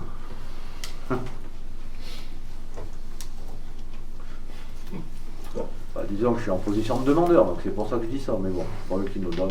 Et puis bon, c'est quand même une bonne dotation. Allez. Tout le monde a compris? En fait, on aura un peu moins que prévu, mais bon, on le fera quand même. Alors après, donc après, la communauté de communes a mis en place des aides Covid sur son budget direct à partir du mois de mai. C'était une décision que tous les élus du territoire ont partagée. Donc je vous donne pas les montants, je vous donne les noms et ça suffit pour s'amuser. En fait, ils ont eu un loyer, quoi, en gros. Donc suivant le loyer qu'ils ont, et ben c'est pas les mêmes montants. Mais bon, on a eu quand même Amibourg, SARL J. Rosas, qui est 5 impasse du cimetière, qui fait des diags immobiliers. La SAS Ratatouille, donc notre camping, un loyer. L'Alizé Coiffure, l'atelier numéro 7 n'a rien eu, parce qu'il était trop jeune. La Flambée, Amanda Coiffure, Auberge Royer, SAS Bory Le Gros, Barbe Latoune, Mimi Touplein, G5, Le Cantadou, M Conduite, Institut Harmonie. Voilà, donc ils ont eu tous un mot. Ce dispositif va être continué de budgéter à la Comcom. Le département a mis en place le sien, on verra après ce que ça donne. La région en a un autre. L'État aussi, donc bon, je crois que toutes les structures publiques ont mis en place tout ce qu'elles pouvaient. Je préférerais que ça ne soit pas mis en place, mais malheureusement. J'ai oublié à Rhodes. Merci Isabelle. Voilà.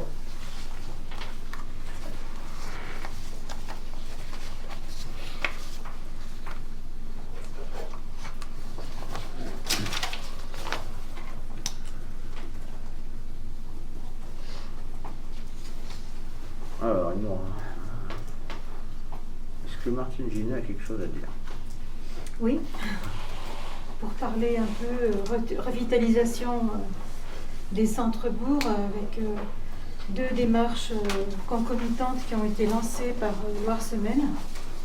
Alors, dans le cadre de son plan de mandat qui va être diffusé bientôt et sur une ambition qu'ils ont appelée agir sur notre bien commun.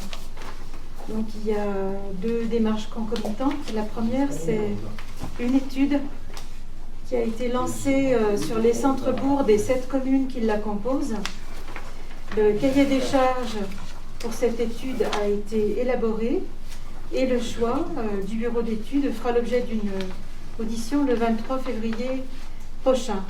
Les contours de cette étude, c'est mener une réflexion globale sur les centres-bourgs, les définir, pointer leur fonctionnement, leur dysfonctionnement et adopter pour ça une approche transversale qui portera à la fois sur le foncier, l'immobilier, l'habitat, les logements dégradés, insalubres, vacants, les activités économiques, la mobilité, l'aménagement urbain, le patrimoine et l'architecture.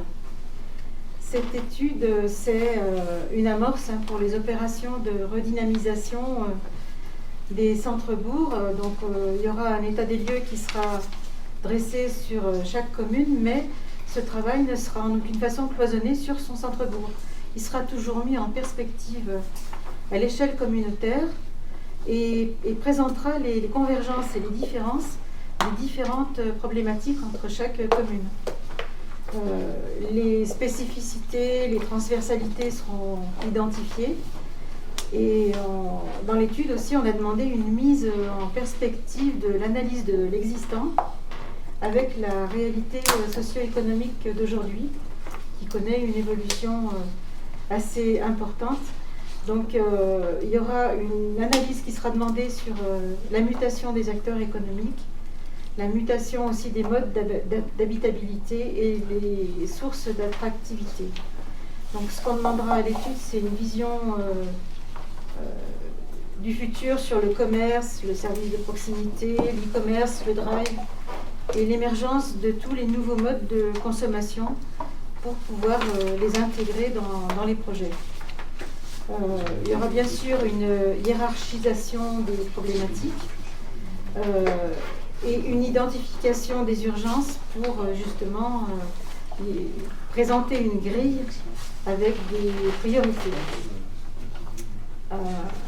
Cette étude va permettre d'identifier les leviers pour parvenir à la revitalisation. Alors parmi ces leviers, il y a des programmes de l'État comme Petite Ville de demain, comme les orientations de revitalisation du territoire, les opérations d'amélioration de l'habitat.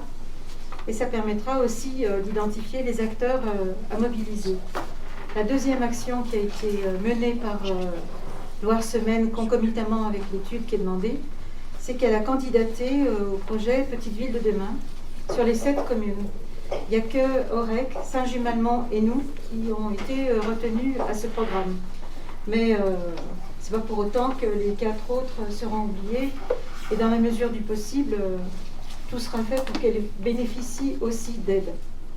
Alors, ce programme s'adresse aux villes de moins de 20 000 habitants. C'est un des outils du plan de relance de l'État au service du territoire. Il y a 1000 communes qui ont été retenues en France, 23 en Loire et 12 sur l'arrondissement d'Issingeaux. Ce matin, on a eu une réunion avec la sous-préfète et les services de la DDT qui sont en charge de la mise en œuvre de ces procédures pour le compte de l'État qui est représenté par l'Agence nationale de la cohésion et des territoires. Et les grandes lignes ont été évoquées. Donc c'est un programme d'accompagnement d'une durée du mandat municipal de 6 ans qui a défini ce programme des objectifs. Ça ne va pas descendre comme ça de l'État, c'est pas parce que c'est une convention qui est signée avec l'État. On va partir vraiment des territoires, de leurs projets et les solutions qui seront apportées. Ce sera un peu du cousu humain en fonction de ces projets précis. L'idée aussi, c'est de mobiliser plus de moyens, de rechercher des formes nouvelles d'intervention, de combiner l'approche nationale et l'approche locale, d'intégrer les dispositifs déjà en cours, comme les études Centre-Bourg, qu'on n'a pas, nous, initiées encore sur le territoire de Loire-Semaine. Donc ça va commencer par la signature d'une convention d'adhésion à ce programme. Cette convention, elle sera signée entre la Loire-Semaine, enfin, les communautés de communes en général, et l'État. Il faudra élaborer un projet de territoire et c'est là que l'étude dont on a parlé précédemment aura tout son sens parce qu'elle va servir à alimenter ce projet de territoire. En fonction des actions qui seront retenues, ça permettra de définir le profil d'un chef de projet et ses spécialités pour mener à bien ses actions. Alors, ce chef de projet, c'est le programme qui prévoit un accompagnement en ingénierie. Donc, ce poste de chef de projet était annoncé financé jusqu'à 75%.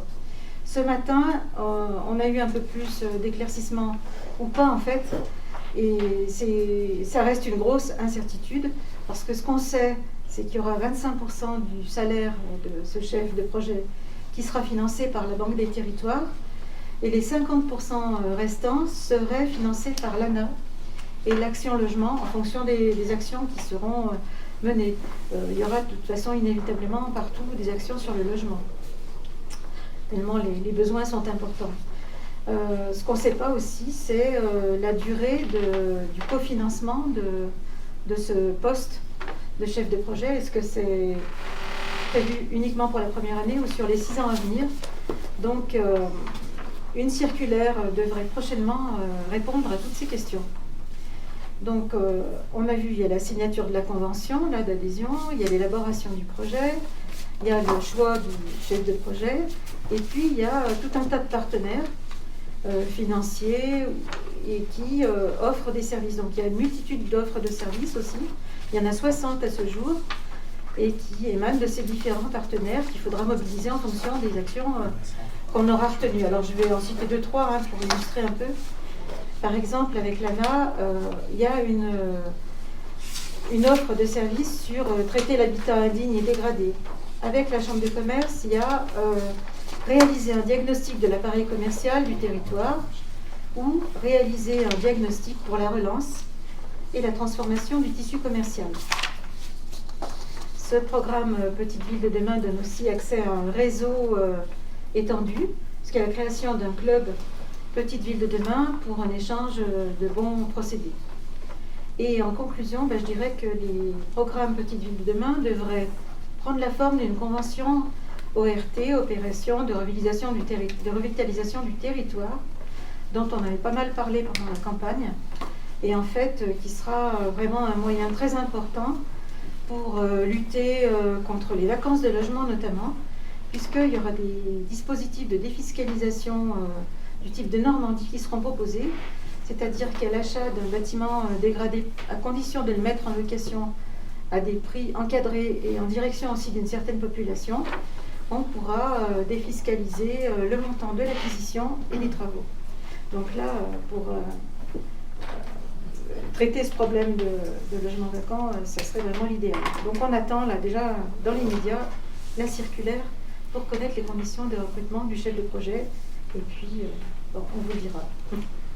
Excusez-moi, mais c'est bien tout ce que vous avez dit, mais la première étude que vous parlez, déjà il y a quoi? Il y a des dates limites de retour d'études parce que c'est un plan 2020-2026. Non, mais juste juste la première étude. Le 23 février, il y a le choix du bureau d'études. Comment? Et le choix du bureau d'études sera réalisé le 23 février.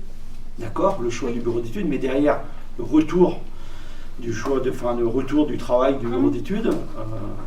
Alors le délai sera fixé aussi à cette occasion, mais bon, c'est un laps de temps relativement court puisque ça doit permettre dans les 18 mois de la signature après la signature de la convention de définir un plan d'action.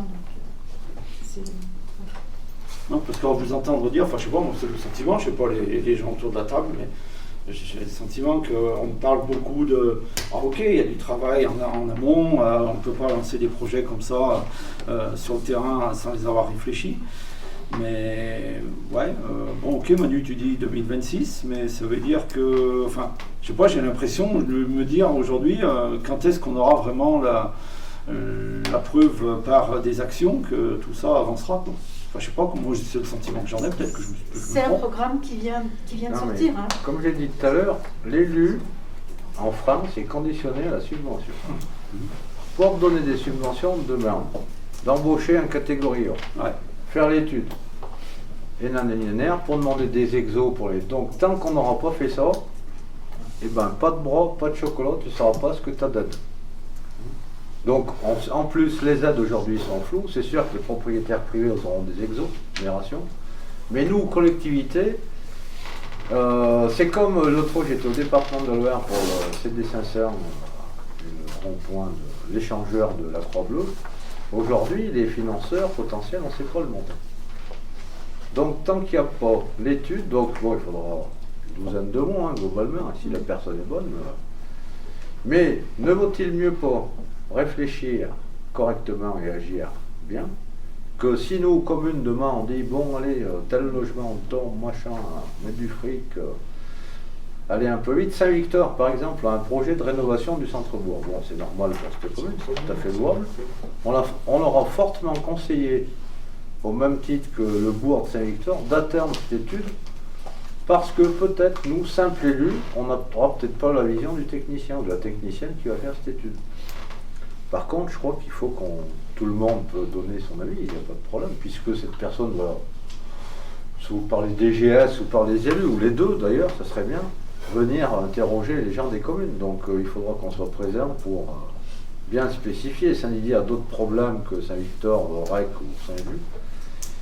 Mais c'est une opportunité qui est donnée à la commune, ça serait dommage de ne pas la saisir. Alors c'est sûr, toutes les questions ce matin de Riotor, de Dunière, de Saint-Gilles-Malmont étaient un peu comme ça.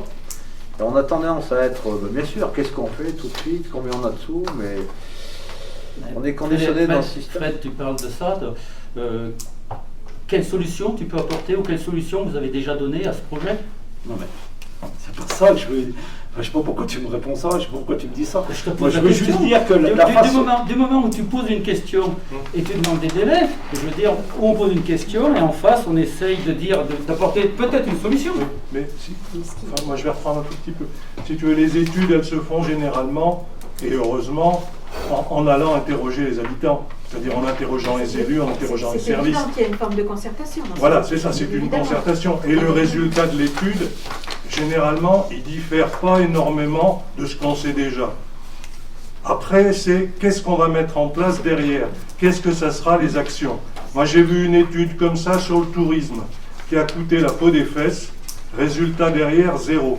Action mise en place, 0. Payé par la Comcom, l'étude, et puis ça s'est arrêté là. Tu comprends, il y a toujours ce risque-là. On entretient le système, comme dit Manu, on crée des postes de fonctionnaires, on ne se sert pas du local quand même. Nous, on est quand même au courant. Je veux bien, moi, qu'on fasse venir une équipe qui étudie tout ça. Après, elle va nous demander, pour le diagnostic social, qu'est-ce qui s'est passé. On nous a demandé, et heureusement. Voilà. Il ne faut pas croire que des techniciens, ils ont la science infuse. On a la connaissance du terrain, c'est quand même pour ça qu'on est élu. Alors souvent passer par...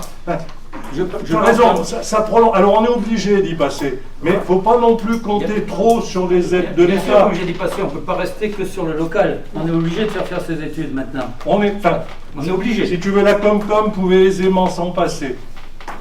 Mais c'est le système. La Comcom fonctionne comme ça. On a dit tout à l'heure qu'elle n'avait pas d'argent pour investir, mais elle a de l'argent pour les études. Ça, de toute façon, mais c'est pas d'aujourd'hui. On a assez vécu sans vouloir céder de la part de la Comcom. Je pense que là, il ne faut pas s'en priver. Non, mais on n'a jamais dit ça. Voilà. Après, la somme qui revient de l'État, si on fait la division, il y a 1000 villes. Si on fait la division, ça fait 300 000 euros par commune. Ça fera un petit peu plus, ça fera entre 250 et 350. On sera dans cette marge-là. Il ne faut pas non plus s'attendre à des... Et on a vu ce que coûtait un terrain de foot. Donc il ne faut pas s'attendre non plus. C'est quand même aide-toi, le ciel t'aidera. C'est quand même ça. C'est quand même aussi à nous d'y travailler, tu vois.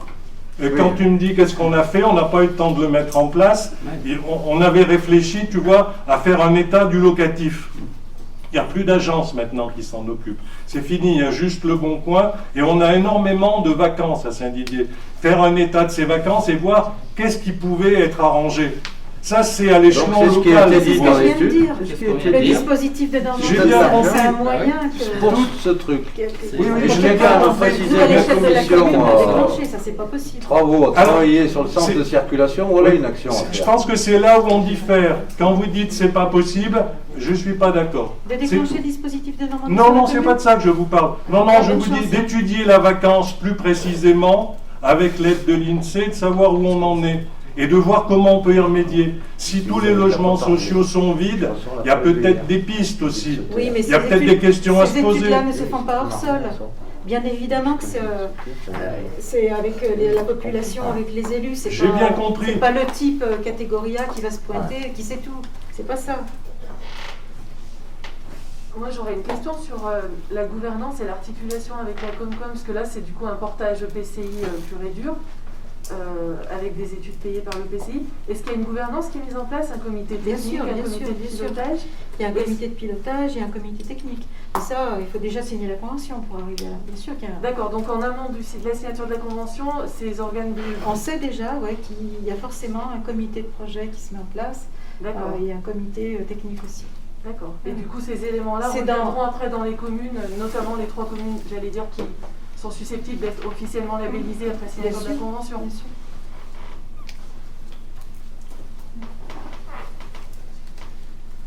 Bien, donc tu peux nous parler de là, stop. Oui, bien sûr, sur l'avancement. Oui. On va dire qu'il est à 80% d'avancement. Des petits problèmes d'approvisionnement pour, entre autres, l'ascenseur, l'escalier. Mais sinon, globalement, faux plafond, électricité, plancher à l'étage vont être faits couramment avec la VMC. Il y a un retard aussi sur les couvrants des arches par Amibois, pareil, pour une raison de fournisseur. Sinon, globalement, comme ça, si on fait le point et si on est optimiste, fin avril, Début mai, réception, logiquement. Si on ne découvre pas encore des problèmes de fournisseurs. Ou de Covid, bien sûr. Voilà, globalement. Bien avancé. Donc si ça veut rien, on peut prendre les micros pour faire une inauguration. Ouais. Ça fera une bonne raison. Si on peut.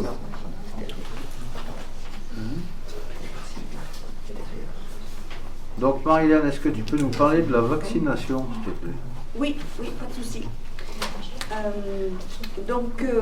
Par rapport au recensement des vaccinations, donc à la suite de la demande de partenariat de l'AMF, donc l'Association des maires de France, le 12 janvier dernier, le CCAS a procédé à la mise sous pli d'un courrier avec un coupon-réponse à retourner à la mairie si les personnes souhaitant être vaccinées, puis nous avons procédé à la distribution de ces mêmes courriers dans les boîtes aux lettres.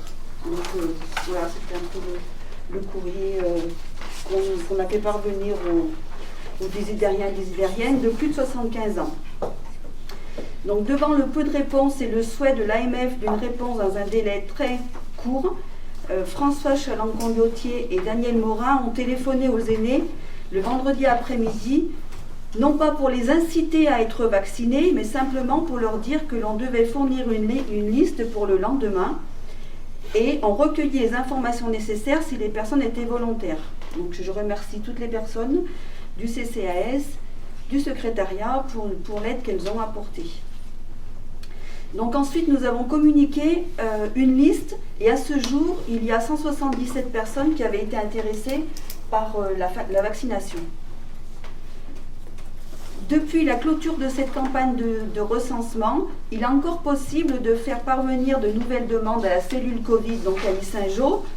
Les personnes seront inscrites en liste d'attente prioritaire et seront rappelées des réceptions des nouvelles doses de vaccins, parce que comme vous le savez, aujourd'hui le nombre de vaccins est assez contraint et on ne peut pas satisfaire toutes les demandes de ces publics. Pour les patients présentant un risque fort de développer une forme grave de Covid-19, chaque médecin de la Haute-Loire pourra contacter directement la cellule Covid pour que cette dernière puisse contacter le patient concerné pour une prise de rendez-vous. Pour tous les autres publics prioritaires, donc les professionnels de santé, les libéraux, les pompiers ambulanciers d'à domicile, le recensement se fait par leurs employeurs depuis le début de la campagne de vaccination. Quelques chiffres. Donc 220 communes ont envoyé des fichiers de recensement aux cellules Covid, soit 85% des communes de la Haute-Loire. Pour l'arrondissement d'Issingeau, 55% des personnes ont été vaccinées, 3763 personnes de plus de 75 ans et plus ont été volontaires et ont demandé 552 demandes de transport. Parce qu'il y avait la possibilité aussi de se faire transporter jusqu'à Issingeau pour les personnes de plus de 75 ans.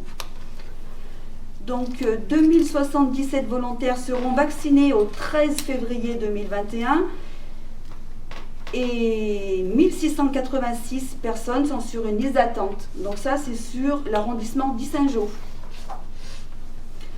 Le nôtre quoi. Oui, le nôtre. Mais j'ai pas de chiffres précis pour Saint-Didier en fait. On n'a eu que les chiffres d'Issingeau puisque la cellule est sur Issingeau. Quelques derniers petits chiffres au niveau de la Haute-Loire. Donc le nombre cumulé de personnes vaccinées au 1er février, 8176 personnes, 2110 résidents, des EHPAD, pardon, 70 résidents des FAM et des MAS, et 2257 professionnels de santé assimilés, vaccinés ou en cours de vaccination. La semaine prochaine, il devrait arriver des doses de vaccins Moderna et des vaccins AstraZeneca. Il me semblait que j'avais fait une erreur de frappe. Merci. D'ici le 15 février. Merci pour tous ces chiffres. Voilà. Bon, après, ça reste des chiffres. Hein, donc, oui, mais bon, je pense que je félicite tous ceux du CCS qui ont bien voté sur le dossier. Ouais. Juste une petite chose que je n'ai pas bien compris. Sur Saint-Didier, il y a 177 personnes qui ont répondu présent pour la vaccination. À ce jour, oui. Moi, ce qui me paraît important, c'est sur combien de personnes. 280, t'as dit 280 Oh, d'accord, j'avais pas compris. Ouais. Ok. Merci. Mais je t'en prie. Et après, je veux juste bien dire que quand on a appelé, c'était pas pour les forcer à se faire vacciner Oui, du bien tout, hein, sûr. c'était simplement pour les informer de l'urgence. Mais de toute façon, pour avoir distribué le courrier, il y en a qui attendaient ça avec impatience. Tout à fait. Après. J'ai une grande liste de questions à répondre après, mais y en a-t-il d'autres? Ça dépend de ce que tu veux dire. Enfin, moi, j'en ai juste une à poser à l'adjointe aux affaires scolaires. Vis-à-vis de la rentrée des classes ou éventuellement des fermetures de classes. On a vu des choses, on a lu des choses. Vous pouvez nous dire exactement ce qu'il en est? Alors, ce qu'il en est, on a eu la visite de l'inspecteur au mois mercredi, venant nous voir en nous disant qu'il faisait le tour des communes où il y avait une classe qui était susceptible de fermer. Mais qu'à l'heure actuelle, il n'y avait absolument rien de fait, parce qu'il se base sur les prévisionnels qui sont envoyés au mois de novembre. Donc on sait que sur une année scolaire, les effectifs peuvent évoluer. Là, il était question de l'école maternelle, d'Olto, où il y a 3 classes. Donc il y a un seuil de fermeture qui est de 58. En tout, 58 élèves y ferment, mais Sonia avait déclaré 54 inscriptions fermes pour l'année prochaine. Donc il manquait 4 élèves. Mais la décision se prend qu'au mois d'août. Donc il nous a demandé d'être très vigilants. Et à l'heure actuelle, j'ai eu un mail de Sonia dans la journée. Apparemment, la carte scolaire des écoles publiques a été publiée et Saint-Didier n'est pas sur liste de fermeture. Voilà. Merci. Donc l'école publique ne fermera pas Donc de tu pourras classe. retourner au boulot l'année prochaine. Voilà. Il y aura 3 classes à l'école matin. Allez, merci. Donc après 6 mois d'absence, Bruno Moulin fait son retour parmi nous au conseil municipal. Il m'a donné 7 ou 8 questions par écrit, donc comme l'impose l'article, je ne sais pas combien, 19 du règlement intérieur. Combien? 5. Je dois répondre par oral ou par écrit, donc bon, ce soir on est en début d'année. Donc ça permet de faire un point sur certaines questions. Pour certains, ça sera de l'ardite, mais au moins, bon voilà. Ou alors, c'est certainement que j'ai mal expliqué les choses. Donc je vais vous faire les questions et les réponses. La commune a emprunté 1 million d'euros. Pour le moment, j'ai pu lire dans les conseils, dans les comptes rendus des conseils et les différents médias, seulement 270 000 sont affectés à des projets, donc là, les du loisir extérieur. Mais en fait, c'est pas comme ça que je l'ai expliqué, il n'y a pas 730 000.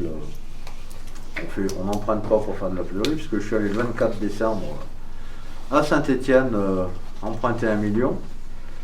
Et donc déjà, on a déjà transféré le résultat du budget à la communauté de communes pour 417 560 000. Parce qu'on avait un budget excédentaire. En cas de transfert de compétences, on transfère les déficits, mais aussi les excédents.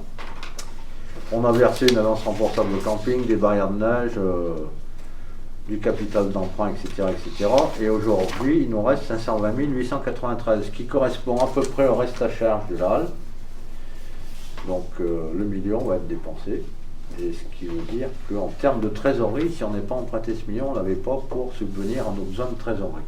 Puisque les subventions de plus de 400 000 euros pour la halle arriveront en 22 et 23. Voilà, donc c'était pour un besoin de trésorerie qui, par les chiffres, se justifie qu'il était nécessaire, et d'autant plus que le taux de 0,48 était historiquement bon. Après, on avait signé au conseil une promesse d'achat pour les terrains Perrard, enfin une promesse de vente pour bloquer les héritiers en date du 9 juillet. Donc les domaines sont passés, 18 €. Que c'est un terrain qui est relativement humide et beaucoup de réseaux sont à faire. Donc bien sûr, j'ai contacté les consorts qui ne sont pas d'accord sur le tarif, parce qu'on n'est pas non plus l'abbé Pierre ou l'armée du salut. Donc c'est dommage, c'est une parcelle de Saint-Didier, une situation géographique qui peut permettre plusieurs choses: créer du parking, créer du désenclavement, créer de l'habitat pour faire des gamins pour les écoles, par défaut, etc. Mais bon, On est dans une impasse de négociation, le terrain restera constructible, il faudra être vigilant sur le PLU pour mettre les bonnes orientations.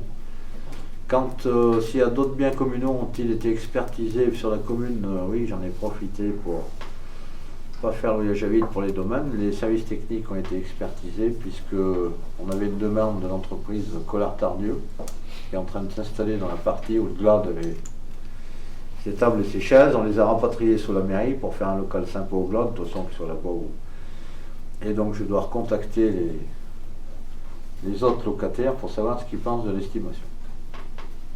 S'ils veulent rester locataires ou acheter puisqu'on a le montant. Donc la dernière... Hein, parce qu'on vendrait ben, Collard-Tardieu, c'est où ils achètent ou rien. Les autres sont... Enfin, on ferait une copropriété en fait, on garde nos services. Hein. Ce local il sert à rien depuis... Enfin, peu. S'il n'y a que, il y a que, ça fait une copro à un, on garde les loyers des autres. Oui, c'est ça, parce que c'est quand même intéressant d'avoir les loyers. Ça fait une rentrée chaque année, alors que... Bon, on a du foncier. Oui. Après, moi, je préfère qu'on garde les artisans, bien sûr. Après, sur le choix, s'ils nous payent du foncier qu'ils achètent, on n'a plus l'entretien du bâtiment. Je leur laisse le choix. Donc après, concernant le PLU, donc le PLU, il a été attaqué en début de mandat dernier, en moitié de mi-mandat, donc forcément, il se finit sous celui-ci. Donc, en réalité, on les a vus, notamment pour savoir ce qu'on restait à leur payer. Et j'informe le conseil qu'il est invité, le conseil municipal, le 4 mars 2021 à 14h, à une réunion d'équipe, où alors il sera question de tout ce que vous voulez. Puisqu'on a vu que le sujet était tellement vaste que c'est un dossier très important, le PLU, où il faut prendre les avis de chacun. Mais aujourd'hui, les services de l'État étant ce qu'ils sont, et leurs normes drastiques, c'est pas les PLU qu'on a pu connaître il y a 30 ans. Mais bon, le 4 mars 2021, 14h, vous en saurez une convoque par Isabelle. Bien évidemment, la personne locale est importante parce qu'elle connaît mieux sa commune. Bon, sur le débat qu'il y a eu tout à l'heure sur les centres-bourgs, les logements vacants, c'est un gros débat. Peut être amené aussi lors de cette réunion. Lors de petite ville de demain, l'ACO a ce même problème, Saint-Just-Malmont aussi. Et je crois que si on veut gérer aujourd'hui en France les problèmes que par l'argent public, ça sera difficile. Et on a quand même une maison Marguerite qui se crée à l'ancien hôtel Lafayette. Mais ce type, pardon, la Fressange, je les mélange, c'est noble. Et ils se mélangeaient déjà à l'époque. On a besoin de l'argent privé, de l'argent public, mais on sait aussi qu'avec la maison de retraite, on peut avoir des projets de maison D4 pour la continuité, par exemple, de ce qu'ils ont mis en place. Donc je pense que c'est en mettant tous sur la table toutes les idées et puis toutes les envies et toutes les sources de financement qu'on arrivera à lutter contre ce souci qui n'existait pas il y a longtemps. Donc après, la politique culturelle pour la commune au niveau des assos, c'est la gestion de tous nos bâtiments culturels. Donc déjà, j'ai assisté à une commission culture, je me suis forcé à y aller puisque Roland Goulet m'avait invité, sur la politique culture de la communauté de communes, qui est à l'aube d'une jeune compétence. On y met quand même 900 000 €, mais c'est plus pour la lecture et l'école de musique. Donc le but, c'est de faire partir une culture de la base par les associations et d'arriver à terme à faire tourner les habitants de leur semaine sur le territoire. Notre commune aussi avait de l'avance, je pense, sur d'autres communes. Avec le Covid, la commission à François Poulner n'a rien annulé, mais n'a pas trop pu faire de manifestations. Et ça devra aussi de continuer cette politique culturelle sur la commune. Donc ils nous donneront leur programme dès qu'ils l'auront mis en place. J'espère que cette année on aura moins de confinement. Et en ce qui concerne les bâtiments, je pense qu'un moratoire serait nécessaire, mais ce n'est pas tout à fait un moratoire qu'on va faire, puisqu'il avait été évoqué un centre socio-culturel par notre équipe, c'est toujours d'actualité, mais je crois que pour parler de gestion des bâtiments, il faudra créer une commission. Parce que le moratoire, c'est un mot pompeux, une commission avec des gens qui connaissent leur commune, qui connaissent les besoins associatifs, afin qu'on arrive pour la commune à définir une offre qui corresponde à la demande et qui profite à la commune pour amener un intérêt général sur l'utilisation de bâtiments animatifs, culturels, socio-culturels. Donc on y travaillera dessus avec des personnes extérieures au conseil, c'est nécessaire. Quels sont les travaux de viabilisation sur le plan des réseaux qui sont prévus avec la communauté et quel calendrier? Donc pour 2020, on a un peu, avec les élections et le Covid, on a un peu changé le boulot. Donc on a prévu la conduite d'eau du boulevard des Jardins qui est morte, c'est une vieille fonte, 2021, plus tous les eaux usées au pluvial, boulevard, place du SNI, place des Valères, ainsi que le boulevard Frédéric Boulet. Et j'ai aussi demandé à un bureau d'études d'étudier une tranche de CD 500. Je n'ai pas le délai, mais il ne faut pas se priver non plus d'avoir un dossier prêt, comme on l'a vu tout à l'heure, pour d'éventuelles choses qui tombent du ciel ou qui ne tombent pas, mais pour prendre une décision quant à la continuité de la réfection de nos vieux réseaux d'eau usée des Idériens. Il n'y peut rien, on a une commune traversée par une route principale. Mais on peut remercier quand même nos anciens élus il y a quelques mandats d'avoir au moins mis les réseaux du centre-bourg en bon état. Et donc il y a beaucoup de questions. Et la dernière, c'est la demande leader concernant l'équipement de la halle. A-t-elle été faite? Donc halle qui est en train de travailler dessus par la commission pour l'occupation probablement par des danseuses et des gymnastes de tout âge. Plus de travailler aussi avec Madame Gaglio. Des artistes.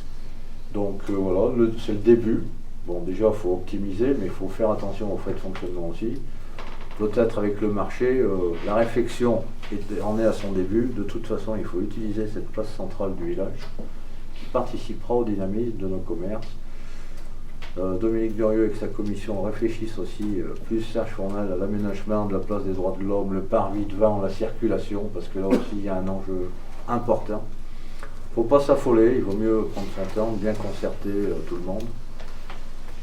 Pour ce joli bâtiment qui, enfin, quand même, parce que par rapport à l'histoire, servira dans des conditions, dans des bonnes conditions. Et donc concernant la demande leader qui avait été faite pour la halle, elle est toujours d'actualité. Elle a été faite en 2019 pour un montant de 66 289,18 € hors taxe. Merci. Y a-t-il d'autres questions? Sinon je peux boire un coup. Je vais préciser sur la politique documentée, la politique culturelle, par rapport à ce qu'a... Je ne suis pas tout à fait d'accord avec ce qu'a dit Roland Rivet là, en partant du local. Je pense qu'il n'y a pas que le local. Il faut aller chercher d'autres choses ailleurs auxquelles les gens n'ont pas accès. Pas se contenter de ce qu'on a déjà, mais aller chercher, aller faire découvrir d'autres choses. Je pense que c'est un petit peu, c'est ce qui s'est fait à Sainte-Sigolène, ça a bien marché, ça s'est fait aussi à Monistrol. C'est pas facile, mais il faut s'en donner la peine. Je pense qu'il faut apporter aux gens une ouverture culturelle qu'ils n'ont pas. On est dans un territoire qui est, c'est pas moi qui le dis, hein, mais les différentes études de la DRAC l'ont dit, qui est sous-développé en matière culturelle. Et on a, ils ont déjà beaucoup aidé au niveau des écoles. Je pense qu'au niveau des adultes, on peut faire des choses, hein, ce qui avait déjà été commencé il y a déjà un bout de temps, et ça peut se continuer. Mais il faut pas, je pense que le local, c'est bien, il faut bien sûr qu'il faut tenir compte des associations, de leurs demandes et tout ça, mais il faut aussi apporter autre chose. Il y a des tas de domaines qui ne sont pas du tout connus par les habitants. C'est un petit peu, on est un petit peu arriéré de toute façon, c'est un peu comme ça, on n'a pas la fréquentation des musées, et il faut qu'on apporte ça. Voilà, l'idée c'était ça. Quand je parle de politique culturelle, c'est ça. Donc je transmettrai à Roland Rivet et à François Polner qu'il faudrait au niveau de la politique culturelle, il est intéressant effectivement d'apporter autre chose, mais on ne compte pas arrêter d'apporter de la culture municipale. Oui, mais bien sûr. Quand le Covid nous laissera développer ce qui existait déjà, c'est-à-dire le Printemps des couleurs, on va continuer, on va le pérenniser, avec la comédie itinérante est censée venir, mais on a bien compris que ça ne se passerait pas. Mais la culture municipale va continuer, avec la halle aussi, on va avoir l'occasion avec la halle, et si tu veux venir dans la commission culture, intervenir, François, tout ce que tu dis, c'est des échanges qui seraient peut-être Oui, constructif. oui, mais peut-être, c'est bon, je ne peux pas m'imposer non plus. Non, et puisqu'en commission, Mais- on va dire, ce sera l'occasion avec Julie, Sylvie et les élus de. Mais tous les trucs dont tu parles, tu vois, à la comédie, moi je suis allé la chercher à Saint-Étienne. Non, mais je sais. Tu vois, Madame Muller, je suis allé la chercher à Langeac. Tu vois, Mais c'est- Madame je veux dire- Muller, elle va continuer à Oui, oui. intervenir. C'est pour ça qu'on va Mais- pérenniser ce qui a été dans le passé Voilà, et mis en bien place sûr, par les mais- différentes équipes. Et on va aller chercher d'autres choses. Mais Voilà. pour l'instant, il est un peu difficile avec le brouillard Non, non, mais tout à fait. Tout à d'avoir fait. de visibilité Tout à fait. et définir une politique avec des objectifs, Voilà. sachant que les étapes qui mèneraient à ces objectifs ne peuvent pas être franchies. Je donc, suis d'accord, mais ce qui m'avait fait réagir, c'est quand j'ai vu, je te dis, ce qui a été écrit par Roland, où il dit on part Non, du mais- local et puis on construit. La, non, la, non, la pas politique seulement. culturelle qui est la compétence de la Comcom, effectivement, elle va être orientée selon les axes que Roland propose et qu'on pourra discuter en commission à la Comcom. Cela dit, on a toujours une petite politique municipale. On a Bien quand même, sûr. on fait encore ce qu'on peut, ce qu'on veut à Saint-Didier. Et la halle sera effectivement un lieu de culture à Saint-Didier. Mais voilà, Alors, donc, pour la halle, je ne sais pas si on avait prévu de faire une expo à propos de la halle. Je ne sais pas si ça t'était revenu, si ça, non, mais si ça t'a été on va dit. pouvoir faire des choses aussi autour de la halle elle-même. Non, non, mais oui, bien sûr, mais pour l'inauguration de la halle, moi j'avais demandé aux artistes, un petit peu, enfin François, tu devais être au courant, je sais pas, hein, de réaliser quelque chose en rapport avec la halle, justement, pour qu'il y ait une participation d'un petit peu de tout le monde. C'est peut-être possible de le faire au niveau des écoles aussi, de demander une création, Mais de de la même demander... manière, si en commission ce souhait veut être discuté, débattu et travaillé, c'est avec grand plaisir qu'on peut effectivement Si tu veux, envisager des choses on l'avait l'inauguration, lancé un petit peu, quoi. dans la Voilà. continuité de ce genre d'idée. Voilà. Merci. Allez, donc pour l'inauguration, on conclura qu'il faut être ouvert aux autres, c'est la base de la culture. Donc je finis juste par faire plaisir à Johanna et à Gwendoline de parler, pour finir le conseil, de la commission environnement qui s'est déroulée samedi dernier où les débats étaient riches, passionnants avec des gens motivés. Donc je vous passe tout le détail, mais je retiendrai 4 points. Donc on a parlé de bornes de recharge qui viennent d'être récemment installées là-dessous pour rester dans la mouvance. Est-ce que c'est environnemental ou pas? C'est l'avenir qui nous le dira et le futur.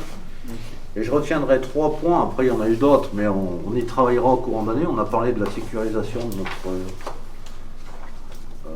approvisionnement en eau potable. Bon, c'est sûr que c'est le syndicat des eaux et la Comcom qui vont travailler, mais bon, quand même, je pense que c'est un dossier important et on demandera à nos délégués d'être insistants sur le sujet. On demandera aussi à nos délégués du SICTOM, Sylvain Barrier et Christian Blachon, en cours d'année, je vous avertis, comme ça vous ne serez pas pris au dépourvu, de nous faire un retour sur la politique future du tri. Gros enjeu du mandat pour les collectivités de l'Issingelais, voire plus. Gros enjeux financiers, gros enjeux environnementaux, gros enjeux pour nous aussi élus locaux, parce qu'il va falloir porter la communication et peut-être prendre les requêtes. Donc je compte sur vous pour nous faire un retour, parce que bon, vous êtes au sein fer de lance de notre commune.